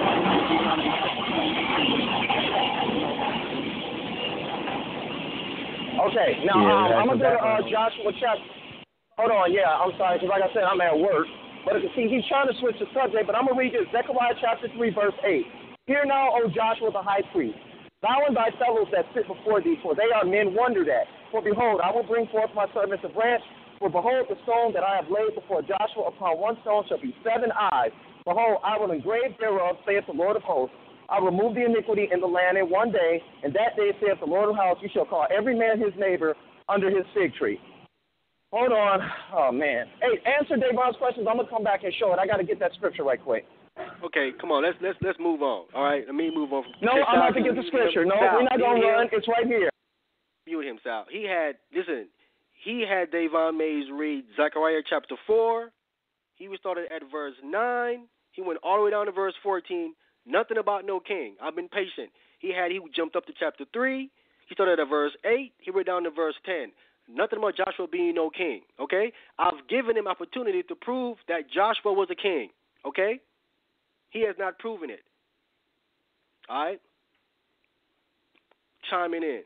This big dummy right here. Can't prove Joshua is no king. Anyway, he's wasting people's time, man. That's all he's doing, wasting time. He can't prove it. It ain't there. Anybody that knows the Old Testament know that Joshua the high priest was not king. Anybody knows that knows the Old Testament, okay? I'm giving him time to prove it. I'm showing him some respect. Okay, he's wasting people's time now, okay? If he can show it, you should have went right to it. Let me get to Davon Mays now. Davon Mays said... Hold on. Let me... Oh, okay. You want to respond to that? Okay, I thought you wanted to hold it like that. You can respond to that. No, because I was going here to respond with the Davon Mays when he chimed in talking a whole bunch of nonsense. Like I said, anybody can go to my channel and saw how this guy talked to me, how he called me out my name, okay? Disrespected me. After he said that he loved me and we was boys. That's how he talked to me, showing you that he was phony all this time, okay? Davon Mays came in and he said in John chapter 19, he said verse 28, he says, Christ says that all things were finished. Those were the words that he used. He says all things was finished, okay? St. John chapter 19, verse 28. After this, Jesus, knowing that all things were now accomplished, not finished, all things that was accomplished concerning him getting ready to die for the nation of Israel is what he's referencing here. Because when you read the book of Daniel chapter 9, it says that this man is coming, he's going to die, but not for himself. But then it goes on to tell you that after that the Romans will come and destroy the temple. So how can everything be accomplished at his death when Daniel tells you that the temple got to be destroyed after that? So all things couldn't have been finished at Jesus Christ's death. He's specifically speaking of the things pertaining to his death is what he's talking about here. But, of course, Davon Mays is going to take it out of context, and say that what he's talking about every single thing, and that isn't the truth because Jesus Christ have a chapter where he speaks of the future things coming. He speaks of Jerusalem being surrounded. He speaks of all of these different things. So how can he be actually saying here in John that all things has been accomplished? And he also goes on to say, he says, one jot or one tittle shall no wise pass from the law. He says till all things be fulfilled. So the Torah is still here, ain't nothing pass from the Torah. So clearly his misunderstanding of the Renewed Testament, he's coming in here trying to pick things here and there to trying to say that Jesus Christ is off and he can't prove any of it. That's clearly a lie. Now I want to go ahead and prove, I'm trying to remember everything that he said because like I said, what they do to you is this. They flood you with a whole bunch of questions. And you got to sit here and remember all that they say to try to address it. Because I told him in our debate, I said, brother, if we can go point for point, I can answer all your questions, okay? Bring one point up, I'll answer that point. Bring the next point up, I'll answer that question. But they want to flood you with a whole barrage of hearsay and this one said here and all of that stuff. And after they said all that garbage, You got to now come back and try to remember all the places they went and all that they said now to try to answer it. So I'm trying to answer his stuff from memory, okay? That's what I'm trying to do, because I had to go ahead and then address Chris Harris just now, who coming on here lying, who's been totally exposed, all right?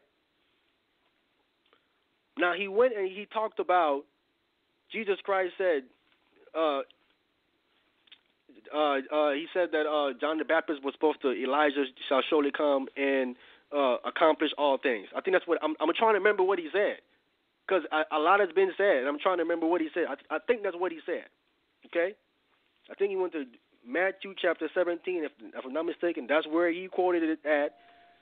If you like, I can open the phone line. It's up to you. You know, they're still on the phone line. It's up to you, though. Yeah. Open up his phone line and let's deal with one point per. Let's be with point per point. I can't deal with all of it. Just get point for point. Okay, Let's go there. I said Matthew 17:11. Hello. Okay, brother. Yeah. Okay. I'm gonna drift that point, right? Drift that point for right now. Matthew 17 verse 11. Okay, it says, and Jesus answered and said unto them, Elias truly shall first come and restore all things. But I say unto you that Elias is come already, and they knew him not, but have done unto him whatsoever they listed. Likewise shall also the Son of Man suffer of them. Then the disciples understood that he spake unto them of John the Baptist. Okay, so Christ said that how Elias truly shall come and restore all things, and he says, and I say Elias has already come already, and they knew him not, and the disciples understood that he's speaking of John the Baptist. Okay, now 1 second, I want to go to the Torah. I want to go to the Old Testament where this is spoken of in the book of Malachi, chapter 4. Where is it spoken of here? Malachi chapter 4, right to the point, verse 5.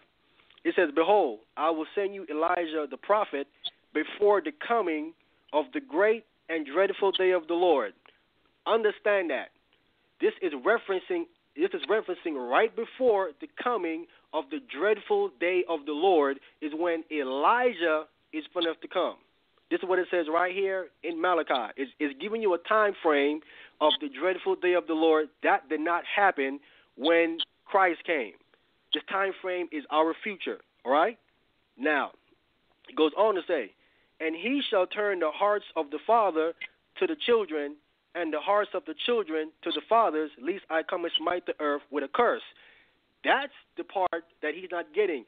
That part right there, Christ is referencing, but Malachi gives you a time frame of the dreadful day of the Lord. Elijah's coming is reversing back to the 3rd chapter and the 1st verse. Okay? It says, chapter 3, verse 1 of Malachi. It says, Behold, I will send my servant, and he shall prepare the way before the Lord, whom ye seek. Whom ye seek shall... Sorry, let me start over again. Behold, I will send my servant, and he shall prepare the way before me. And the Lord whom ye seek shall suddenly come to his temple, even the messenger of the covenant whom ye delight in. Behold, he shall come, saith the Lord of hosts. So now Elijah here, John the Baptist is Elijah. He's the messenger here. He's the messenger, and he shall prepare the way before Christ. That's what John came to fulfill, that part of it, when he came at the time of Jesus Christ. He fulfilled that part of it. This last part over here about him restoring all things, that's referencing in the future right before the dreadful day of the Lord. That's what he's talking about. That's what he's referencing there. There is 2 comings of him. There is one as the messenger preparing the way of the Lord, and then there's another one coming to restore all things back, turn the hearts of the father to the children, right before the dreadful day of the Lord. That's what it's saying there. Can I respond? Yes. Okay. First of all, you butchering the whole text, because in Malachi 3, it says whoever this messenger is going to purify the Levites. Now, we don't read nowhere in the New Testament that the Levites were purified, and they're going to be offering sacrifices to the Most High, which would contradict Jesus being the last sacrifice of Hebrews 10:10. And it says he will restore all things. There goes that word all again that you don't like. Now, if he restored all things, because he says you shall come first and restore all things, why are the disciples in Acts 1:6 asking Jesus, how come when are you going to restore the kingdom of Israel? The other thing is, Galatians 3:13 says he redeemed them from the curse of the law. But Revelation 22:3 says the curse must still be lifted. So how did he redeem them from the curse of the law if they're still dying under the curse of the law? They fleeing from their enemies. They're being killed. Luke 10:19 says nothing shall harm you, but Herod harmed them. Acts 12:1-2, they was getting killed. Paul in Thessalonians says he will save us from wrath. Then he turns around and says we must suffer tribulation. Luke 2:38 says they're waiting for the redemption of Israel, and that's a physical redemption. Did that happen? Yes or no? Bro, you just thrown out all kind of stuff. Come on, that's just crazy. How we said we're going to address point per point. It's point per point. It's 1 point, bro. You ain't know you did it. You brought about 3 or 4 points just now. Can I explain why it's 1 point? Brother, can I explain why it's 1 point? Yes.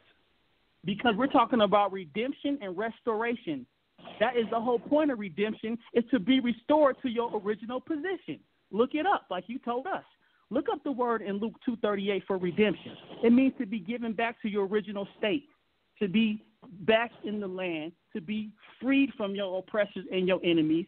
It's basically a reference to Leviticus 25, talking about the redemption, the Jubilee, which Jesus says it was fulfilled in their ears, the acceptable year of the Lord.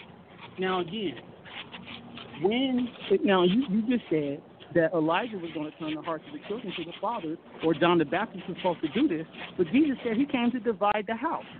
So which came first? Did Jesus divide everybody in Luke 12:51, or did John come and bring everybody's hearts to the fathers and the children? And who broke up which one's prophecy? Did Jesus divide people after John came, or did Jesus divide everybody and Elijah restore that? See, now he said he was going to explain to me why everything that he said was all 1 point. Now you heard him again. I didn't want to say that you can hear him contradict himself. He brought it again about 3 or 4 points again. The first point that he brought up, Sal, can you meet that background, Sal? He said when I came from Malachi, the first thing he said that John the Baptist was supposed. It says there in Malachi he was going to come purify the sons of Levi. It's the first point that he made. That's his first point. He says John the Baptist didn't do that. That was his first point. Okay. He switched from that point, and then he said that Christ said all things was going to be fulfilled. That's another point. The next point he brought up says about them being restored. He says that all things. He says by no means that anything hurt you. He says Herod was killing them. That's a third point. Okay? Then he went to Galatians, and he said about the curse. He said that he did it from the curse. How was that? That's a fifth point. He brought out actually 5 different points, and they're not all related. I gave him a chance to explain to me how all of that is 1 point. All of that cannot be 1 point. I specifically said, brother, let's go point per point. He's not doing that. You know what I'm saying? He's throwing all these points out because he's trying to confuse me. But you don't confuse me, brother. I can answer any one of your points. But you see, the point is you don't want to go point for point with me. You want to throw all this stuff out. I'm supposed to remember all of that stuff and address all of it. Okay? That's what he's trying to do. He's playing these games. That's all he does is playing these games, man. Man, I ain't got time for these games, brother. You know what I'm saying? I'm going to give you one more chance. This is the last chance I'm going to say this. This is one more chance, okay? If you want me to address your point, you got to give me 1 point. If you don't give me 1 point, this is the last time, okay? I'm done. I'm going to give you one more chance. I'm going to put you back on, give me 1 point, and I'm going to address the 1 point, and then we're going to go on to the next point, okay? Sal, open him up. Again, is restoration and redemption have to do anything with each other? That's my first question. Is restoration and redemption got to do with the same? Is the same point as your question? Are they related? They are related. Okay. So was Israel redeemed when Jesus died? And if so, if they were redeemed from the curse of the law and all things were restored, why were they kicked out of the land? Why was Herod still able to kill them? And how was Paul putting people in prison? Brother, okay. They was redeemed from the curse of the law. The curse of the law is the death penalty for breaking it. When you break the law, you was put to death for a particular law that you would go ahead and break, and I will name them. If you was to worship another god, you was put to death. If you broke the Sabbath, you was put to death. If you dishonor your mother and your father, you was put to death for these things. Okay, I'm naming the different things that you was put to death. If you committed adultery, you were stoned to death. You couldn't bring an animal for these things. These things carried a death penalty. These things is the curse of the law. When you did those particular sins, that you died for those things. Jesus Christ, when they made that calf, it put the nation, because what they did was idol worship. They worship another god before the Most High. You cannot bring no animal for that. You're supposed to be put to death. So they was under a death penalty. That's what Paul is referencing there in Galatians chapter 3. Okay, so that's how they was redeemed from the curse of the law, the death penalty that came for the nation, making a calf and bowing down to it in the wilderness. That's the first point. The second point that you talked about was them being restored. Okay, because you said how they asked him in Acts chapter 1, will you at this time restore the kingdom unto Israel? His response to them was that it is not for you to know the times and the season that the Father has put within his own power. Okay? So it wasn't for them to know. So they don't know. So it isn't here. So I can't answer you what the Messiah didn't tell the disciples, or what the Most High ain't revealing through the Spirit to his apostles. The Most High only know when that's going to happen. All right, we only have like 6 minutes and 30 seconds left in the air, so I'm going to need you to wind down.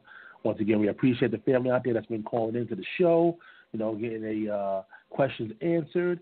And, again, send me an email at debatetalkforyou@gmail.com. If you want to reach out to Ahmayan, I have his information in the description box for those who want to reach out to him, and go check it out. But, some quick last words, brother. Go ahead. All right. Thank you, Sal. I want to first give all praises to the Most High God, Yahweh, for his knowledge, his wisdom, his understanding, his first begotten son, Hamashiach Yahweh Shai, for coming and dying for my sins, taking my place.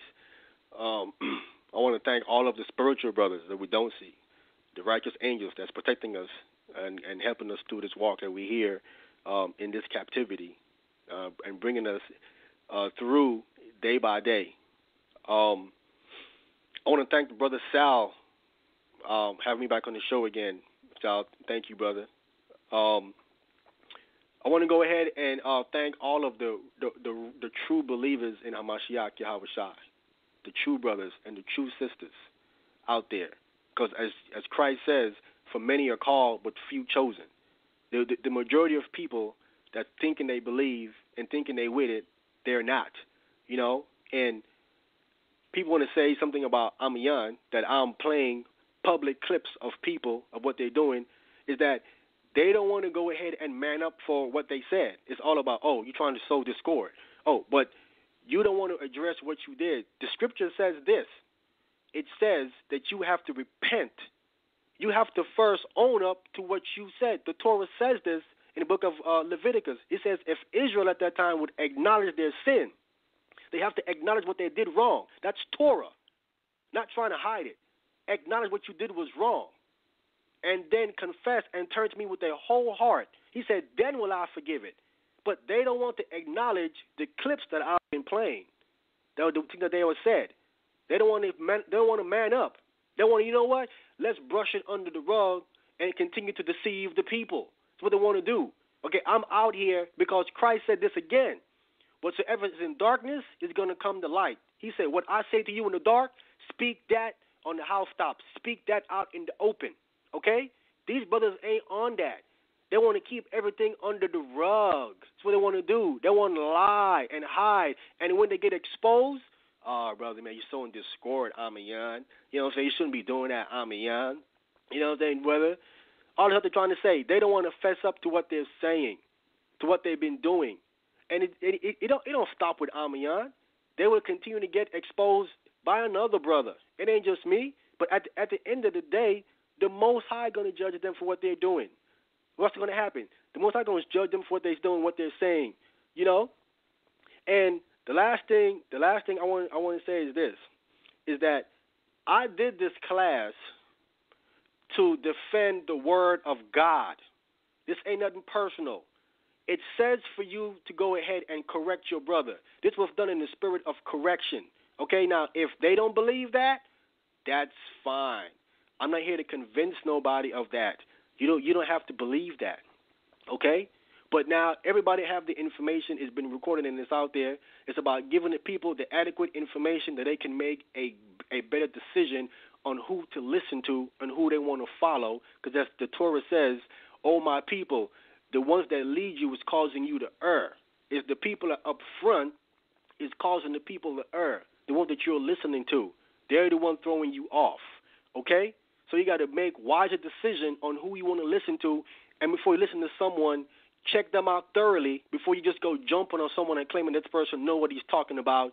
Hear him out for a while and then speak to him before you go saying that he knows something when he doesn't know anything, okay? And stop being deceived by these guys out here who are just wolves in sheep's clothing, all right? And I hope what I brought out today have helped somebody, okay, out there. And with that, I want to say shalom to the nation of Israel. I love my people. I love my nation. Continue studying, continue in the word of the Most High, and may the Most High in Christ be with you always. Shalom.